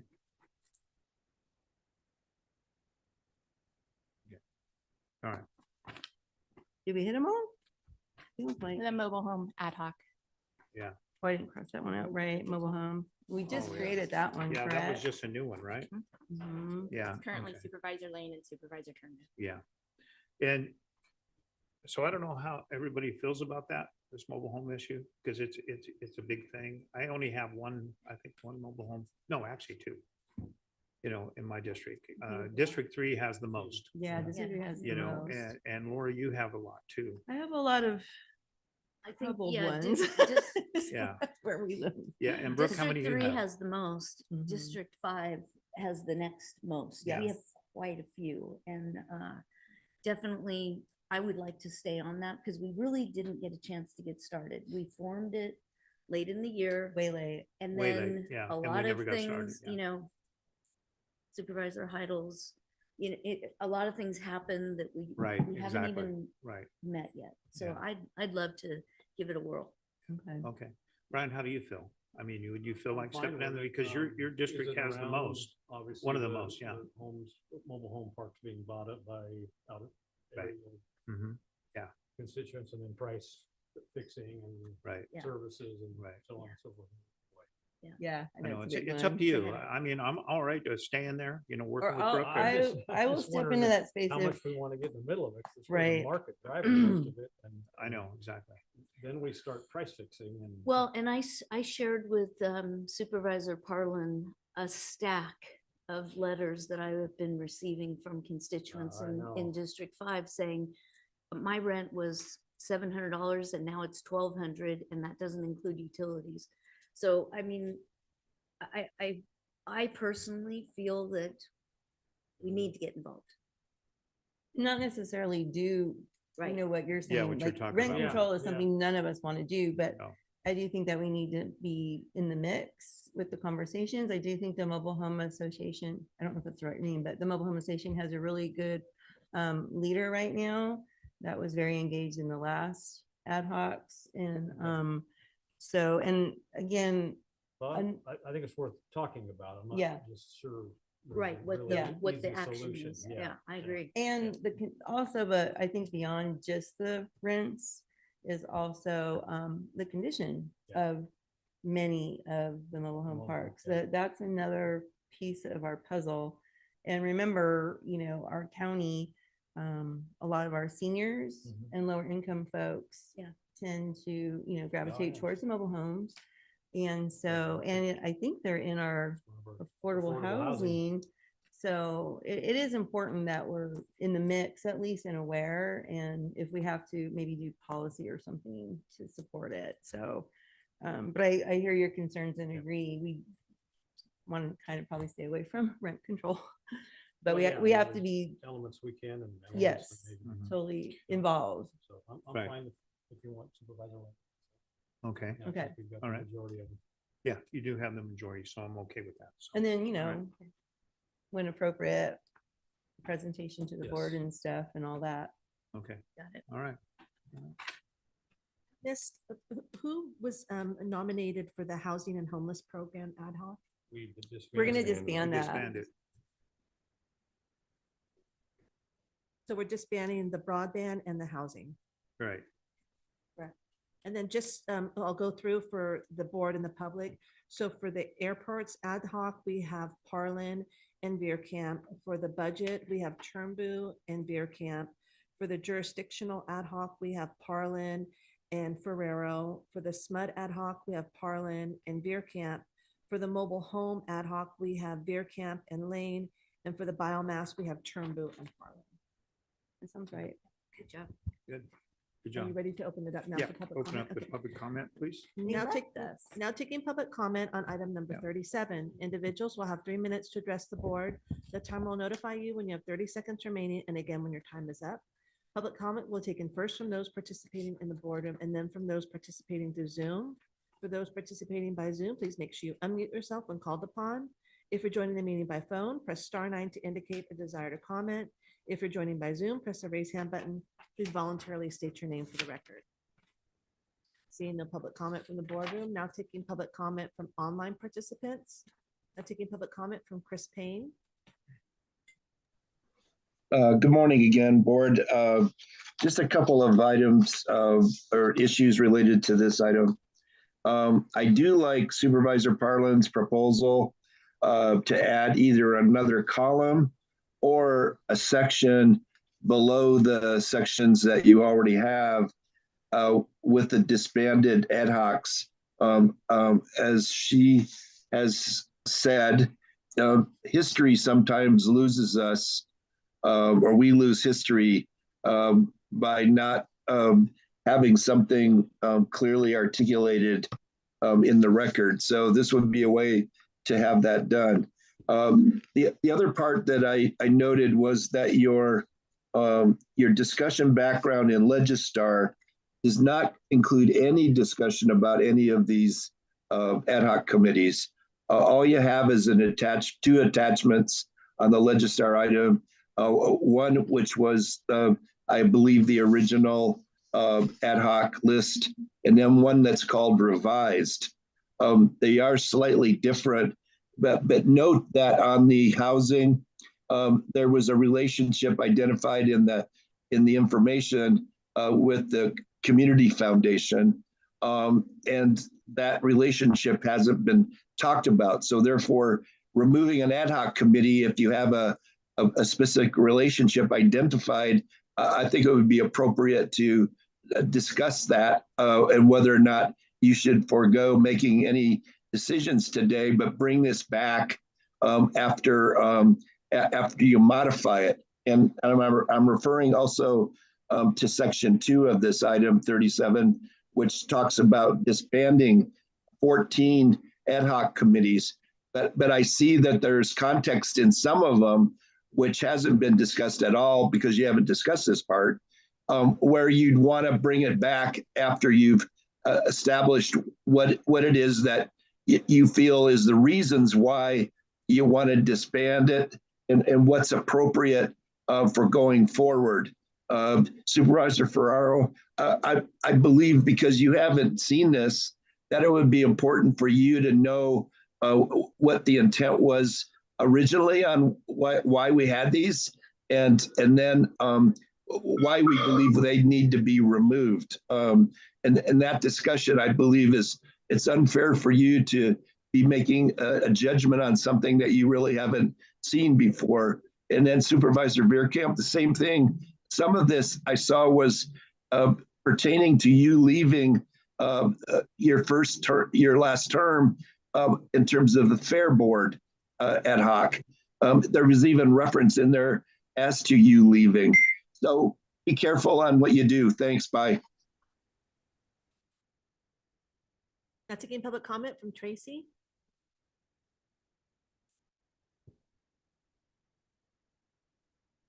Tracy, can you unmute? Hey guys, can you hear me?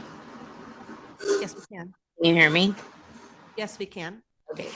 I just have a question. Who is going to be on SACOG? Yeah. We're not at that item yet, Tracy. Oh, we didn't get to SACOG yet? Okay, thank you. There's no additional public comment. So bring it back and stuff like that. Tiffany, do you want to speak on some of the concerns that Chris has? Can you do that? I mean, if the board, it depends what the board wants to do. So we could go through each of the ad hocs that we're proposing to disband and discuss why we're proposing to disband them or why they're no longer needed. That's an option. That is an option. No, thank you. Yeah. I think we had that- I think that, you know, appreciate Chris's comment, but I think we've had the discussion here Right, and the right. reasoning was given, we asked about. Right. And so Kim has read the appointments and we know on item 2, which ones are, we saved any of them. Kim, do you show anything that we saved any of the ones under item 2? We talked. We Chili did Dog, not. didn't I No, we don't did think not, no. We'll just Gone make for one now. if we need one Right, later. right. And I think the Yeah. only thing we were doing is adding to the list would be the tribe ad hoc, just. to Okay, have so that I'm included. ready to move item 1 with the deletions and what the clerk read into the record on who we picked for those positions, and then move item 2 as presented. Okay. Have a second. I'll second that with the addition of adding the column of, Right. for historical information on there. Okay. Really Okay. helpful for future Motion boards. maker amends to that. Perfect. All right. All those in favor by saying aye? Aye. I'll just make a note that the motion passes 5-0. 5-0, yeah. All right, so let's move to item 38. It's board. I guess my question to the board right now would be, at 11 o'clock, we had your annual pictures scheduled. Oh, okay. Did you want to break for the pictures, or do you think that we could move fairly quickly through item 38? So we're not keeping the photographer. How does the rest of the board feel? I don't think it's gonna be quick because Yeah, it's going to be a there's so long many time. Yeah, changes. there's a lot. So yeah, I think we right. should hold off. So we could actually bring this back after 1, couldn't we? Oh, it's a department matter. We can do it whenever we want. Yeah, So, after 1 yep, o'clock. Yep, Well, no, actually, because we have open forum at 1, so after open forum. we'll do it after open Yeah. forum. Okay, we can do that. Because it's going to be pretty long, I know that.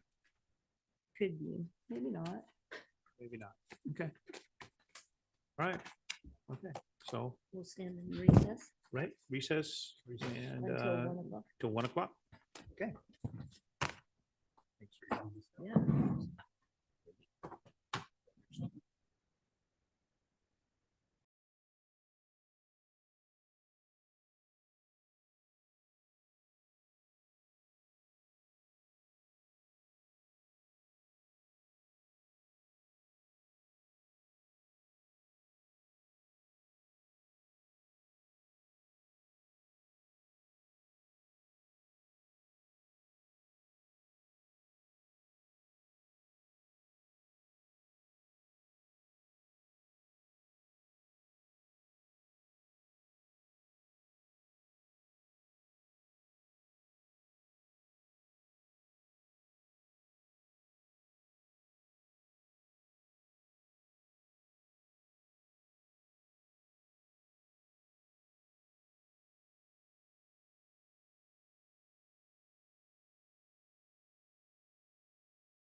Okay. Okay. All right, so it's 1:04 actually, or 1:03. So I'll call this meeting to order. The El Dorado County Board of Supervisors, and now it's time for open forum. Kim, would you like to read that? Of course. Now taking public comment on open forum, individuals will have 3 minutes to address the board. The timer will notify you when you have 30 seconds remaining, and again when your time is up. Public comment will be taken first from those participating in the boardroom and then from those participating through Zoom. For those participating by Zoom, please make sure you unmute yourself when called upon. If you're joining the meeting by phone, press *9 to indicate a desire to comment. If you're joining by Zoom, press the raise hand button. Please voluntarily state your name for the record. So is there anybody in the chambers that would like to speak? Now taking public comment from online participants. Now taking public comment from Kelly N.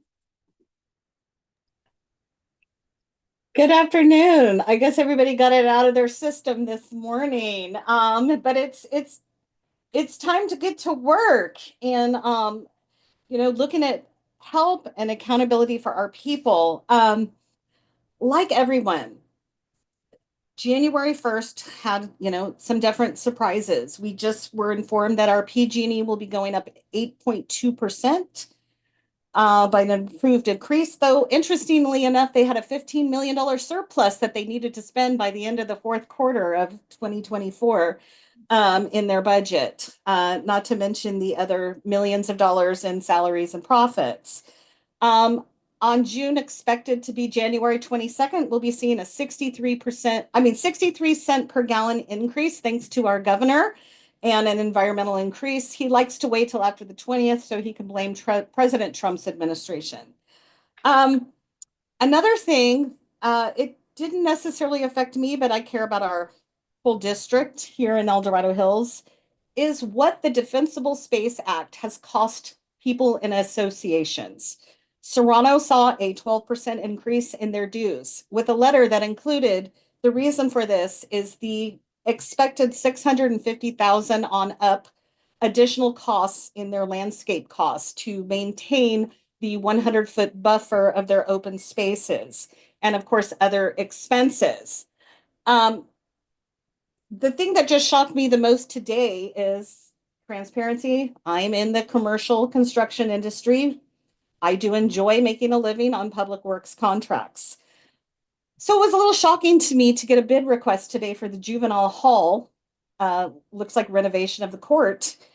And one of my favorite architects, I won't say their name, you know who they are, but this architect has extremely exquisite taste. In fact, is using one of the most expensive fabric vendors you can get for your acoustical panels. That's one of the products that I tend to bid. I could probably save you 80% off of that cost with a better selection. This is the year where we have to start saying every penny counts. Every penny counts that we can save people, because people in general, not just El Dorado County and El Dorado Hills, but people in general, every day are making the decision to leave California and leave El Dorado Hills and El Dorado County. Or perhaps they're looking, I just watched a YouTube video of a realtor on talking about why you should choose Rockland over Folsom and El Dorado County. Number one reason, PG&E. It's time that we start helping the quality of life. And that's going to be the job of 2025. I look forward to participating in those savings, and have a great new year. Now taking public comment from 390.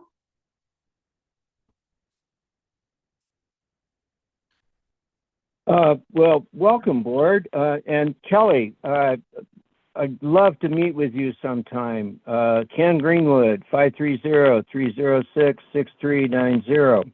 Anyway, welcome, board. As you said so very well, time to get to work.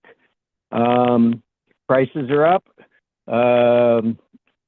Services are down. Who could ask for more? Anyway, welcome to District 1, Mr. Ferrero, and Brian Veerkamp. Here you are again, signed up for another term. And also in a general, I'm having trouble hearing you guys. Maybe you're not close enough to the microphone or something, I don't know, but it's not coming over too well. over the phone line here. Glad we got the WTF ordinance out of the way after, how long? Brian, it was last time you were there. We started this process. Actually, it was long before that. So, boy, here we are. You still need some work on the noticing for the WTFs as well as all the projects.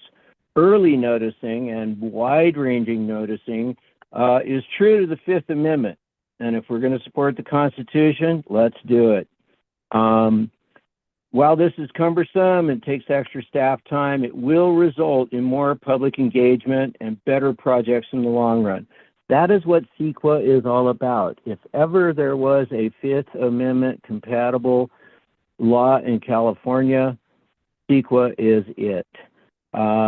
Yes, again, it's cumbersome, but as Franklin said, a republic if you can keep it.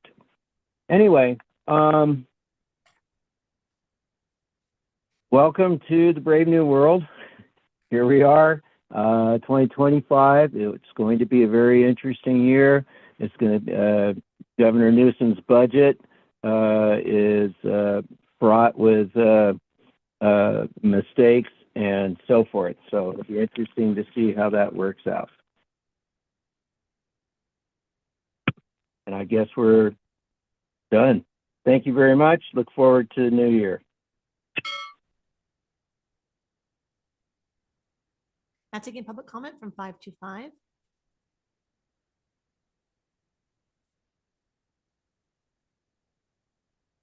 Hi, this is Leo Bennett, Coshawn, Pollock Pines. Congratulations and welcome to our newly elected supervisors, as well as our newly chosen leadership. I would ask that you consider having a workshop on good governance. I believe the last one was sometime in 2023 at the beginning of the year. And I think with new elected members and new leadership, taking a look at that is a great idea. I would urge you to do it in a workshop format so the public could be involved, and to, in the interest of transparency, to include, as you do at your regular meetings, very grateful for that, the Zoom option, because in my experience of prior workshops, there wasn't a Zoom option. Thank you for taking my comment, and also look forward to a great 2025. There's no additional public comment.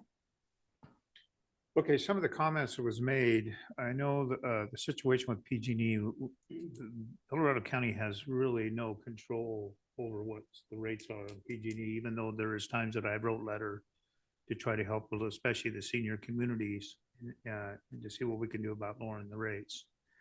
Vegetation management, I'm a little bit concerned about that.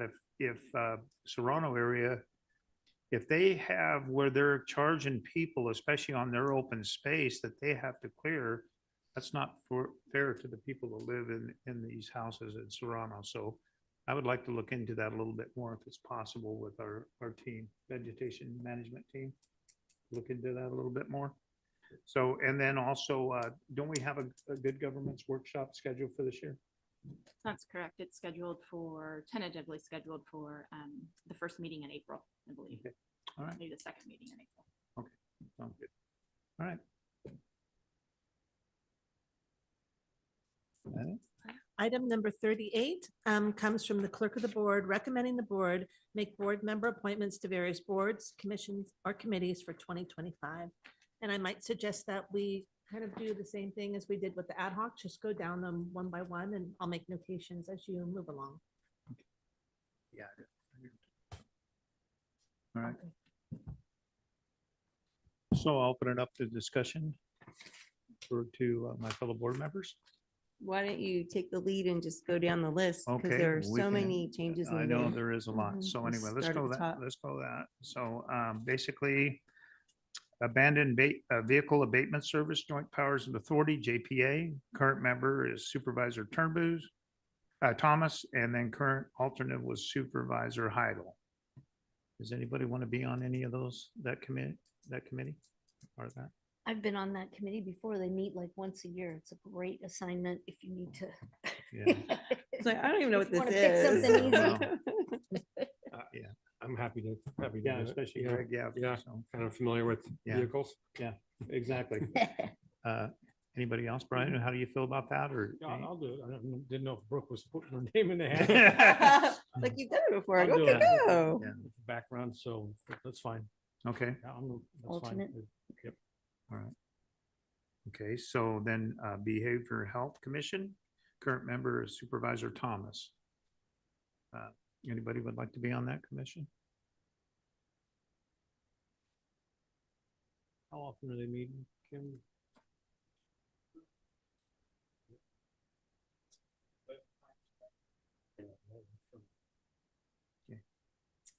Lori?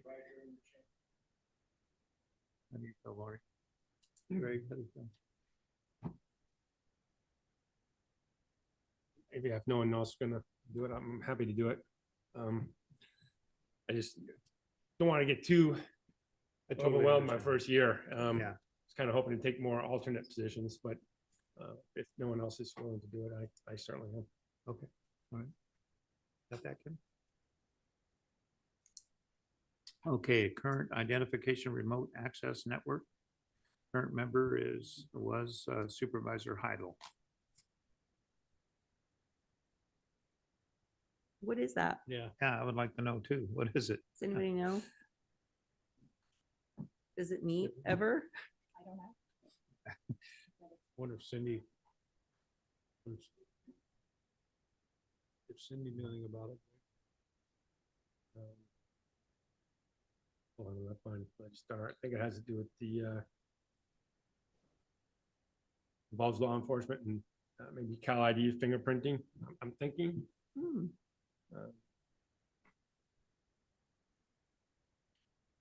Well, we check on that and come. Yeah, let's come back. Yeah.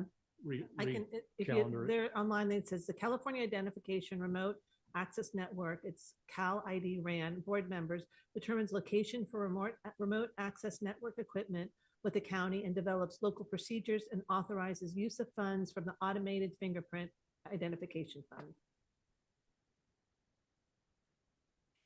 Does it say how often it meets? Yeah, it says meetings are annually and attended by staff and the Department of from staff and from the Department of Justice. Coming up your Okay. alley. That's just how I like that one. Yeah. 3 in It's a up your row. alley. All right. Yeah, exactly. Slow down. Why don't we just blanket this? Yeah, exactly, right. Yeah, no, these are good. It's just- Okay, so actually next would be California State Association of Counties, CSAC. Actually, the member right now is Supervisor Lane. Yeah, I was the So- alternate So, to Heidel. Yeah. yeah, so how would you feel about being an alternate on that? Yeah, I would like to Yeah, be the because you- alternate yeah, on because I either noticed- RCRC or CSAC. So Yeah. yeah, for sure. So You don't want to be the appointee though, Greg, on CSAC? I'd rather be the alternate. I mean, I think it's a pretty big responsibility and I don't have experience quite frankly. Well, actually, you could actually go together and learn too. I mean, right. Well, I'll be frank that all the conferences I attended, I didn't play any kind of role. I wasn't on any of the boards, they have internal boards and stuff. I didn't really get that involved. Neither did Supervisor Heidel. We represented the county, we voted, we're members of CSAC, but we weren't hyper involved. As I know, board members in the past have been like Supervisor Upton. He was the president, CSAC one year. So if anybody wants to move it up in CSAC, if that's a goal of yours, I would definitely step aside to let you in that, because that's not my intention, but I'm happy to represent the county at CSAC if nobody else wants to do it. How often did they meet? Really, once a year. Once a year. That's it. Yeah. And then the conference. Well, the conference. Yeah. Yeah. Okay. Okay. All right. Okay. Actually, according to the website, it says meetings are held 4 times a year in February, March, June, and December. Yeah, but There you those are go. board meetings. Oh, yeah, board meetings. And one year. we don't have a seat on the board. No, Yeah. and I went to the conference and I found it very interesting. So, Okay. yeah, very good. We do that. Okay, Then I'll be his alternate. yeah. Okay. Then move to the Capital Southeast Connector, JPA. Actually, I would have been appointed to the chair of that this year, according to with them. So I will step in that position, but I need to get an alternate for that. Anybody willing to be my alternate? Wants to. Okay, all right, so. All right, Community Action Council. Current member is myself. And then alternate, basically Mark, my assistant, and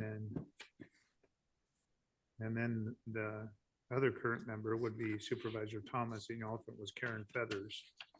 So, and then the current member, which was another alternate, was Supervisor Parlin and Shelley Wiley. So anybody else want to step in to Thomas's? So George, what exactly is the Community Action Council doing?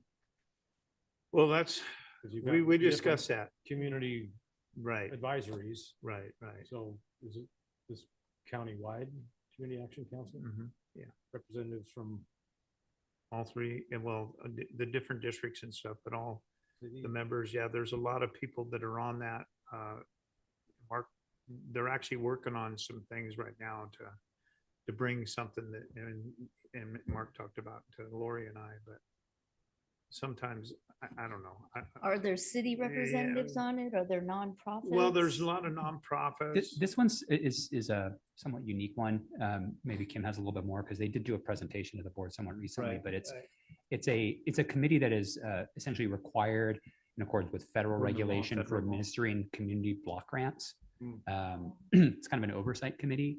I think education is also and about programs that they may have available is also a core component, if I recall from the presentation that took place a little while back. So it's not, I don't think it's Supervisor Bierkamp exactly what you are thinking about some of those like community advisory councils that somebody may form to just address local community concerns. It is a little bit more focused, and it's one of those strange committees that we are required to have as a function of our receipt of federal block grants. How often do they meet? You know? Once a month. And typically, the board assistants usually attend. They attend, the board assistants. And the supervisors rarely do. Yeah. But you can. What days do they meet? We know it's a set.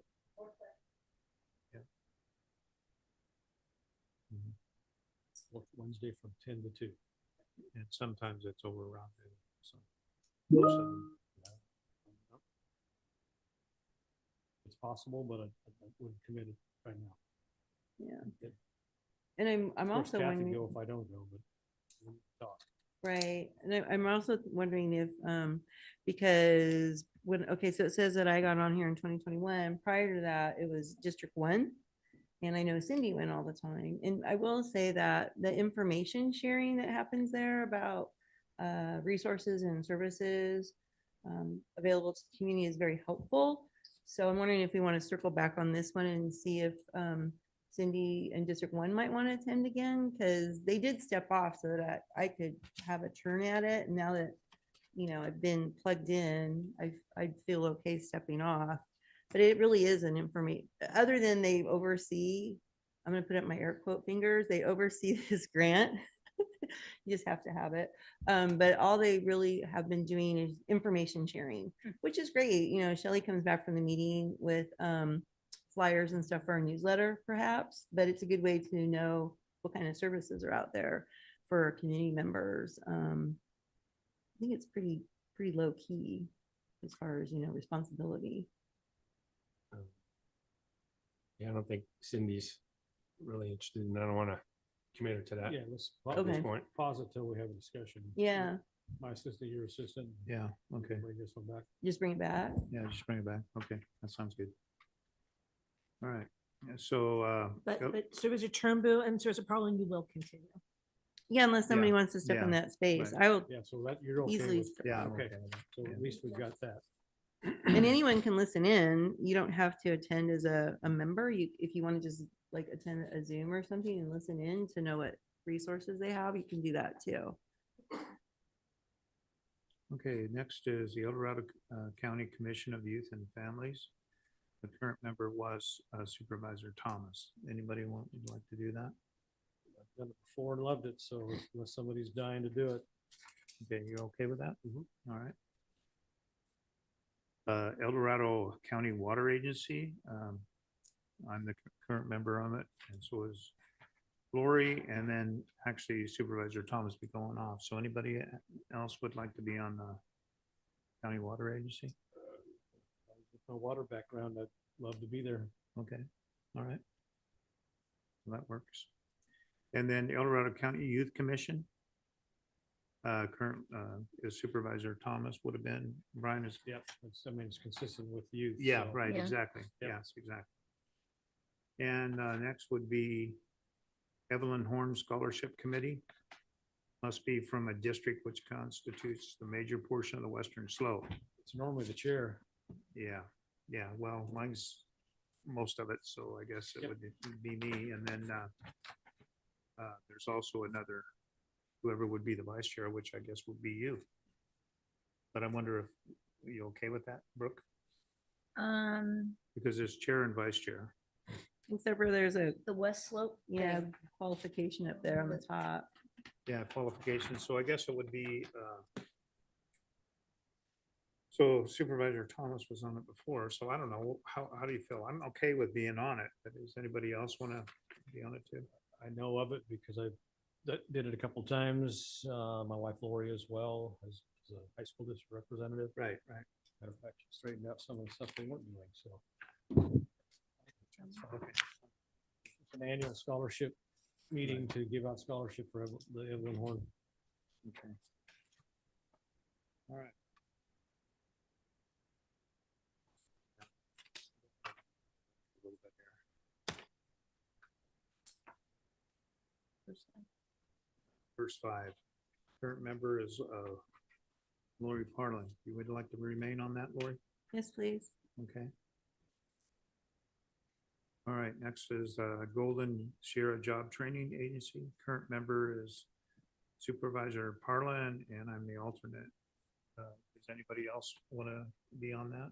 Are you okay still being on that? I'll take it if nobody else wants it. Okay. It's one All of right. those. Okay. Take one for the team. Yeah, yeah. So, and then we'll go to Golden State Connect Authority Joint Exercise of Powers. Current member is Lori.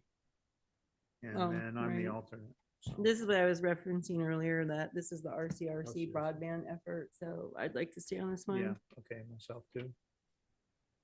Because we worked on that, so. Okay. And then next is the Golden State Finance Authority, which is RCRC. And Lori, you're the current member and I'm the alternate. I'm still would like to be the alternate, or you still want to be the, Well, basically, we should decide who's gonna be the RCRC, and I'd like to take that, so then the others would follow. okay, that's fine. Yeah. Okay. You want to skip over to that?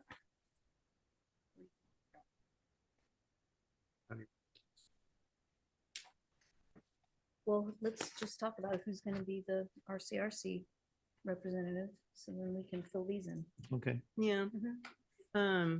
I'd like to stay on RCRC. I'm now on the executive committee, and I've been on several of the ad hocs, and then also with the ESJPA, which is an RCRC affiliate. I'm the chair of that committee, so I'd like to stay on those for sure. Okay, so what unless Brian, you want to take it or whatever, okay. All right. So Greater Sacramento Economic Council, Board of Directors, current member is John Heidel. So, what do you think? I think it needs to be some experience because I mean, it comes with a lot of money, right, for the county? No, It costs us we money. cost. It money. costs I us mean, money, yeah. there's opportunity for, obviously. money. Yeah, right. So question for the CIO, I guess. At what opportunity will we have to revisit our membership on this and whether we want to Yep. continue? The How board will that work? revisits that discussion every year with the budget cycle. So we will be bringing a discussion to your board soon. It's typically been funded with discretionary TOT. Mhm. And so we'll have a focused discussion on discretionary TOT as we do every year. Okay. So we need someone on there that'll hold down the fort until we decide otherwise, or can we leave it vacant until we decide? good. Are there any When do meetings we between decide? now and then? I mean, I don't know what the meeting frequency is for the board appointee, but I would think that you would want to maintain the connectivity and because we're currently a member.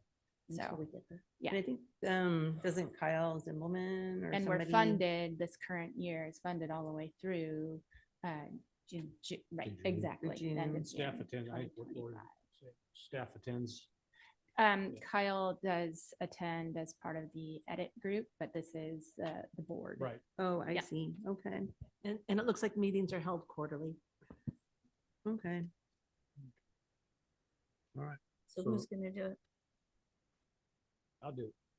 Okay. Okay. All right, so local agency formation commission, LAFCO. I am one of the current members. John Heidel was also the current member, and Supervisor Thomas was the alternate. So I'd like to remain on it. Brian, you've been on it. Would you like to? Chair, certainly like to remain on. Yeah. Lori, you would like to be an alternate? Greg, would you like to be alternate? I'll defer to Lori, but if she doesn't want to, I will. Go for it. Yeah, I know she could say that. So, all right. So, and then the Law Enforcement Agency Independent Hearing Panel, I'm on that. I would like to remain on that.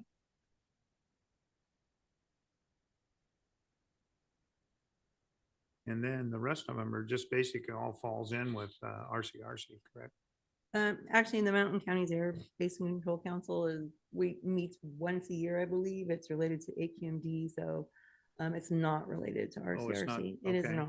All right. So anybody can jump on if they'd like to.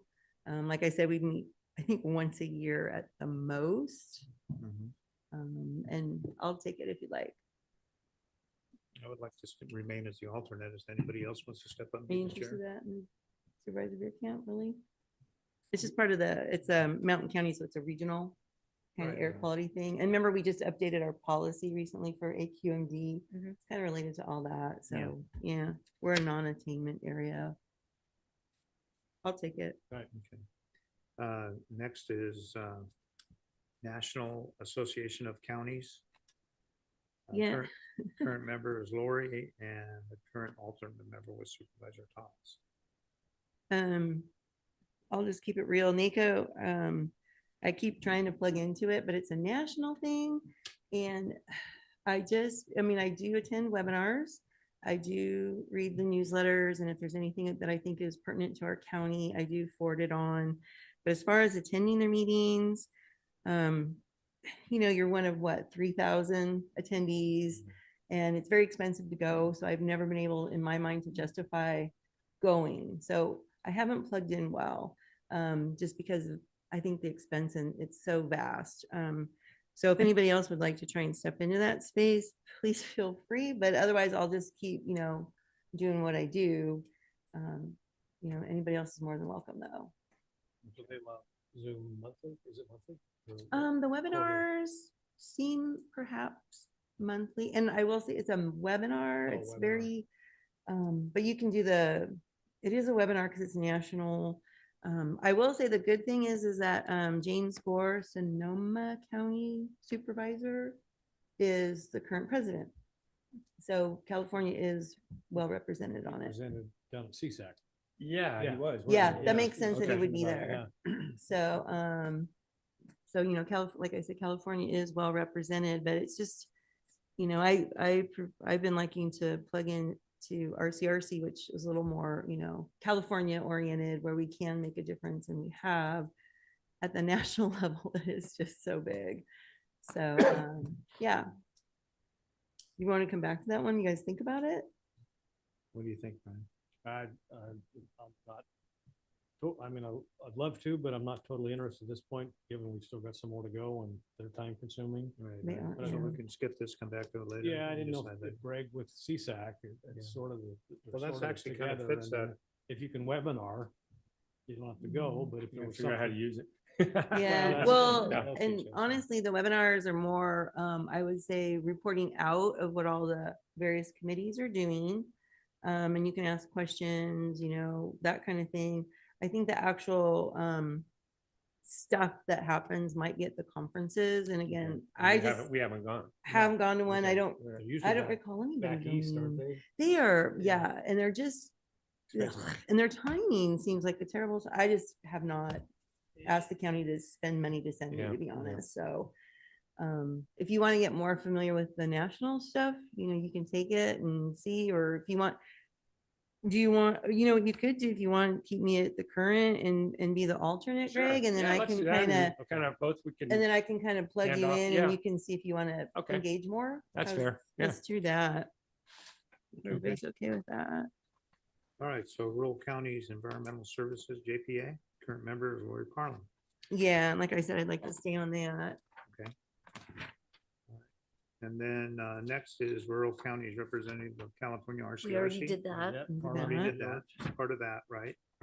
So Did Sacramento. we have an alternate for that one? I didn't hear that during the initial discussion. The Alternate for was myself, RCRC. yeah. You're gonna stay? Yeah, stay as myself, yeah. And then Sacramento Area Council of Governments, current member was Supervisor Thomas, and the alternate was Lori Parlin. So anybody feel anything like that, or Having the be part past of it? experience, I'd be more than willing to do it. Okay, all right, Yeah, and you could fit.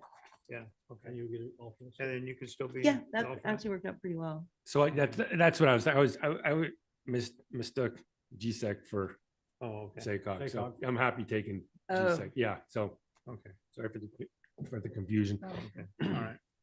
Okay, we got that. Move on. Sacramento Paso Transportation Quarter, JPA, current member was Supervisor Heidel, and the alternate was myself. So anybody would like to be the member, or I can still remain the alternate, or vice versa? So, You know, forever hold your peace, right? yeah. I mean, I've been thinking about this one because I think a lot of the corridor does go through Both of ours. both of our districts, Right. goes into your district, it goes through a lot of the districts, Yeah. so. Well, the biggest thing is, you know, the Highway 49 is one of the biggest issues, plus Highway 50. So Yeah. anyway. So Did you you think? take the primary and go to the alternate, or what do you think? What were you thinking of that? Did you want to be the member then, and I'll do the alternate, George, or what are you yeah, I'm okay with thinking? that. That's fine. Have you been attending these before? with Uh, Supervisor Heidel, or? No, I Not have not. really? No. Okay, well, you know what, let's do it that way, and then if we decide to change our mind, I mean, we can always bring any of these back, correct? If right. they don't work out, so We can. let's do Okay, that. Dave Okay. shaking his head yes, so that's good. All right. Turnbull Parlin. Turnbull Parlin. Okay. And then Sierra Nevada Conservancy Board, current member Supervisor Parlin, I'm the alternate. This one's interesting. I'll just let you know, because I got on here when I got in office in 2019. The way that it works is each county gets a liaison. And so it says board, but you're actually a liaison for your county. And then they have these little mini regions. And each mini region rotates through who within those 6 counties is actually a voting member. So unfortunately, El Dorado County was a voting member in 2021, I'm going to say, which was during COVID. So most of my time as a voting member, we didn't have meetings. And so I feel like I got ripped off of, it was me and a couple other counties. We really didn't get to have a good voting member experience. But so now as just the appointed, and I'm going to liaison, they call us, all I do is read the agenda And then I talk to the actual voting member of our region and say, hey, I have concerns about this or not. So if you're not a voting member, it's kind of not very exciting, to be honest. But if anybody wants to do it, you can. They're a great group, and I missed the fact that I didn't get to be on their board very long. That was a bummer. So, and I don't think El Dorado, oh, and then they did, they increased the territory. There was legislation to make Sierra Nevada Conservancy's boundaries even bigger. So we added a couple counties. And so El Dorado County got moved into a different little subregion, and we fell further down the rotation. So just, you know, we won't be a voting member for a wee bit, just letting you know. But still, if anybody wants to take it, you're more than welcome. So Lori knows enough about it, so if you want, don't mind keeping it. I'll keep it, and Okay. if anything is to ever report out, you know, I will. And like I am the alternate, so Okay. I'll remain that. So Yeah, that's okay. fine. Okay. South Fork American River so far. So I was the alternate on this, but I'm going to tell you, there's red line topics, yellow line topics, and green line topics. And I kind of got into the red line topics that were discussed. So anyway, they didn't really want me to be invited back. So anyway, you can take it from there. Brian, would you like to be part of that or not? Well, I wanted to check in with you on that though, because you and I have been on the so far biomass working group. Right, exactly. And so I'm not sure if you could stay on the working group if you're Right. not the alternate, because then we could run into a brown. Plus, you Well, and I are on the county's biomass. All right, ad so hoc. So I'm just I would be concerned. mine to stay there. They're just Yeah. gonna have to put up with me. And that's you're all. just the alternate for, this is just for like the Yeah, I so know, far exactly, right. steering committee and all that stuff. Right, So right. you don't even have to attend if you don't want to. So I know, stay I out know. of, stay out of hot water Stay out of the there. weeds, all right, But okay. on the biomass, we've been doing great. So I okay. just want to throw that out there. All right, okay. I'm So fine now with we're that. finally getting to the good stuff. Good Okay. stuff. What are you saying there, Supervisor What are you Lane? saying? So Okay. if you don't mind, Mr. Chair, I'll just try to clump this together. We've got the South Lake Tahoe Basin Waste Management Authority, the South Lake Tahoe Recreation Facilities JPA, the South Tahoe Redevelopment Successor Agency, Tahoe Conservancy, Tahoe Regional Planning Agency, and Tahoe Transportation District, all of which I currently serve on behalf of El Dorado County on all of those, and Supervisor Thomas was my alternate. I had reached out to Supervisor Parlin and asked her if she would consider being the alternate. I would like to stay, obviously, on all those boards. They're big time commitments, but Supervisor Parlin has always demonstrated great interest in the basin. She keeps up with what's going on. She's well regarded up there. And should I happen to not be able to make a meeting, which will never happen, may never happen, but it would be great if you would consider being the alternate on all of those for me. That would Is feel good. everybody okay with that? Right? I'm fine. If for some other reason you don't, I was backup before, so. Okay, Okay. great, All right. great. Very I good. know the basin fairly well. All right, so Thank you. move to Transit Authority. Right now, I'm a current member, actually the chair of Transit Authority right now. And so Dave Yarborough will step into that position, the chair position this year. So I'd be willing to, to remain. I don't know if anybody else wants to be on that because it was John Heidel was on it, and then Supervisor Lane became a member, and Harlan was an alternate. So Yeah, and on this one in particular, Mr. Chair, I just want to thank Supervisor Parlin because last year I said, I'd really like to understand transit on the West Slope Mhm. and I'd really like to get my feet wet. And she stepped aside and became the alternate to allow me to take her place. So I want to thank you for that. I learned a lot. Yeah. They're a really great group, and I'm bringing some of the ideas I saw there back to what is called our Tahoe Transportation Right. District.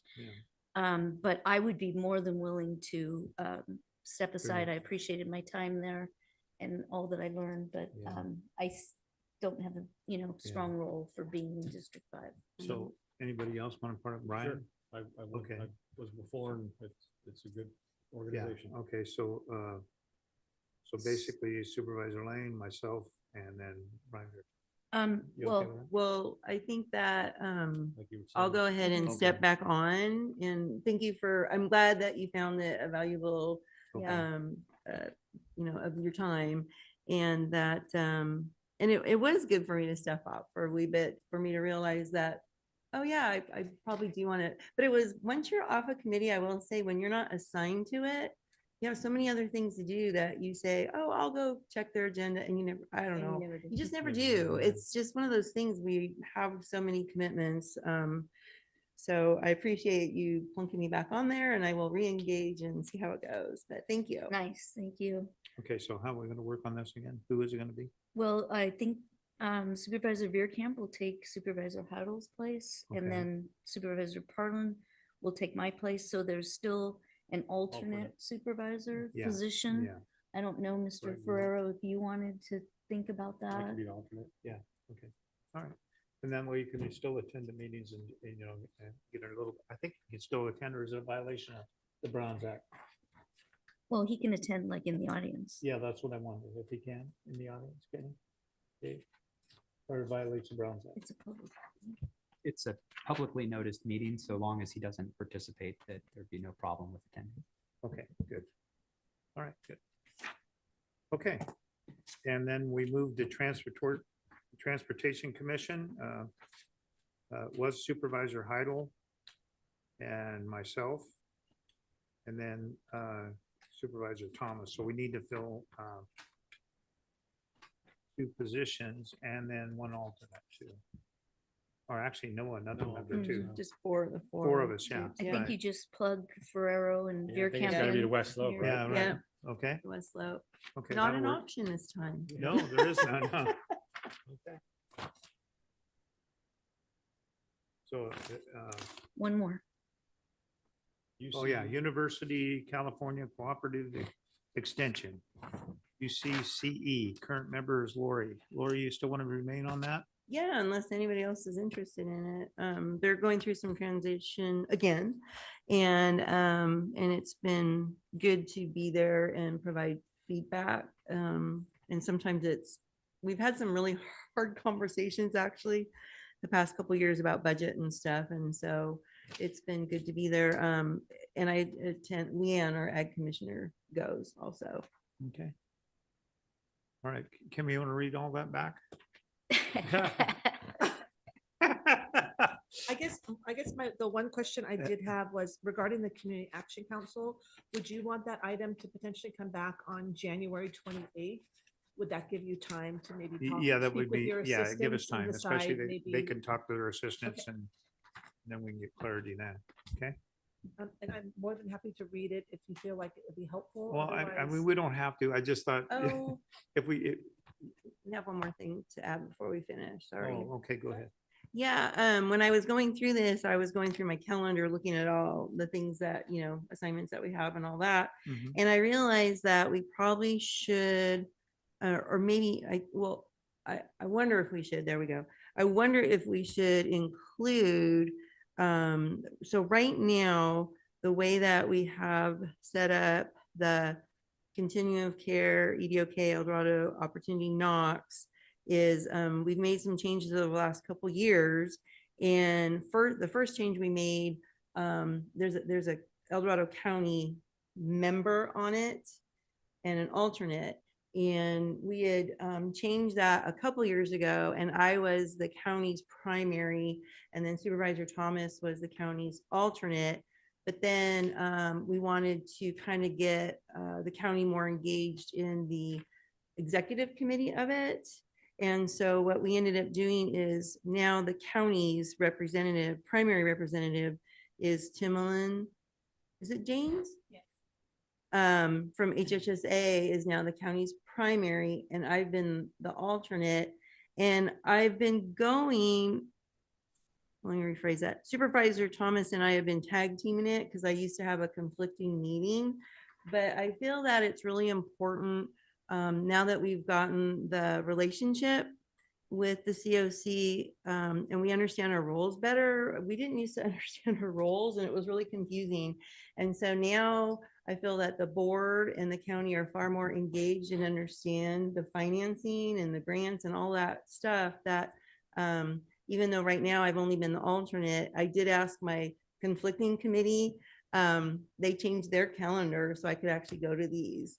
But I do think it's important, and I'm wondering if we want to formalize that is what my point is, and actually add that particular assignment to this list for future reference, because I think it's important for someone from the board to have a pulse and then in the board member updates and report outs, if anything, is concerning, or one time I think I reported out some good news. It's a good thing to have that relationship with the COC. So I didn't know I don't know if we need to add it on here, but it definitely is an assignment. There was an agenda item where I was appointed to it. So I feel like it should be on here. Does that make sense? Yeah. And I don't know, CAO, I mentioned to you the other day, and do you think we should do that, or? And I'm not aware of any bright line as to how we include the committees or commissions or not, and can maybe expand upon that. But given the significant policy and financial decisions that EDOC makes that have a direct impact on the county, I think this might be a good one to include on the list, to keep it on the fore, and for transparency as well. I think so Keep it on the too. radar. Okay. And I would be happy to continue in that role if you guys would like me to, or if somebody else wants to step into it. You would only be the alternate, so you wouldn't be a voting member, but you can still participate and give input, ask questions, and then report out to the board. And I do think it's been really helpful this past couple of years. I'll be alternate. You are it is the alternate, the board. Oh, I got you. Does Okay. that make sense? Yeah. But you're always welcome to attend though, too. Because Yeah. Timberland is the. I got Yeah, you. Okay. yeah. Good. No, that's okay. Louise. Okay. Keep it. And then report yeah, out. Yeah. Definitely will do that. Okay. All right. I guess that's, Do we need a motion? yeah, I'll make, yes. for a Yeah, motion. I would go ahead and move to approve this. Can we take public comment? Yeah. first? Oh, yeah. Open it up to public comment. Okay. Not taking public comment on item number 38. Individuals will have 3 minutes to address the board. The timer will notify you when you have 30 seconds remaining, and again when your time is up. Public comment will be taken first from those participating in the boardroom and then from those participating through Zoom. For those participating by Zoom, please make sure you unmute yourself when called upon. If you're joining the meeting by phone, press *9 to indicate a desire to comment. If you're joining by Zoom, press the raise hand button. Please voluntarily state your name for the record.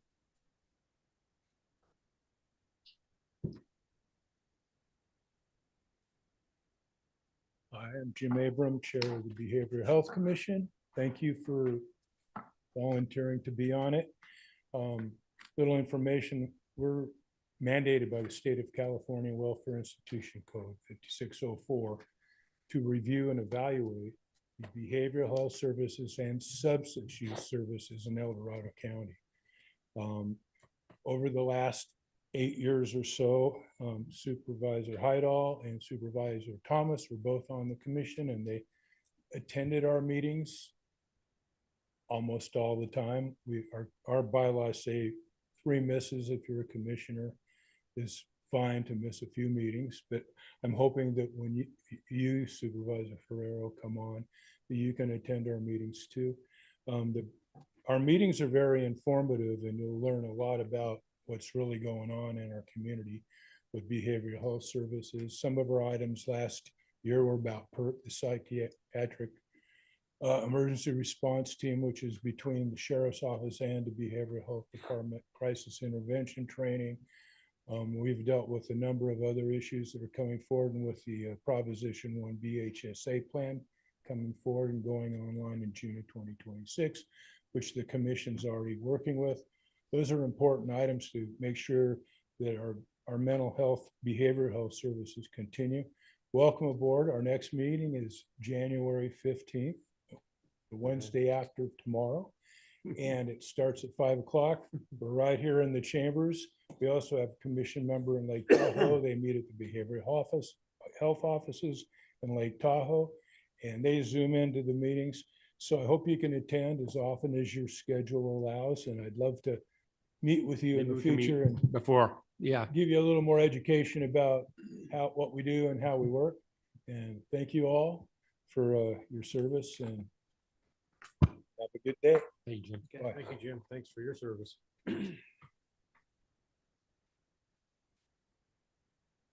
Seeing no additional public comment in the boardroom, now taking public comment for online participants.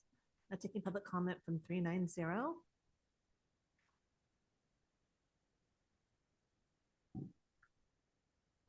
Good afternoon, board. This is Karen Greenwood. And yes, the Behavioral Health Commission, I'm glad he stood up and explained that, because that is a very important service that's provided out there, as well as a man and vehicle abatement service, because there's plenty of those around. Anyway, I'm really calling about the California ID remote access. If this has anything to do with speeding up and making fingerprint clearances for CCWs and other various reasons for doing fingerprint checks and background checks and all that, anything to speed that up and make it more efficient is very welcome. I know certainly in my industry, and since everybody knows that whenever you volunteer, you got to go through yet another background check with a fingerprint check and all that good stuff. So anyway, thank you very much for this opportunity. But yes, these things are important, even though if they meet once a year or hardly at all. Thank you. There's no additional public comment. All right. So I want to bring it back to, is there a motion recommending the board make board member appointments of various boards, commissions, committees for 2025? As agreed to, I would make that motion. Okay, so I hear second. Okay. All those in favor say aye. Aye. Opposed? Motion passes 5-0. All right. So I guess this meeting is adjourned. Yet?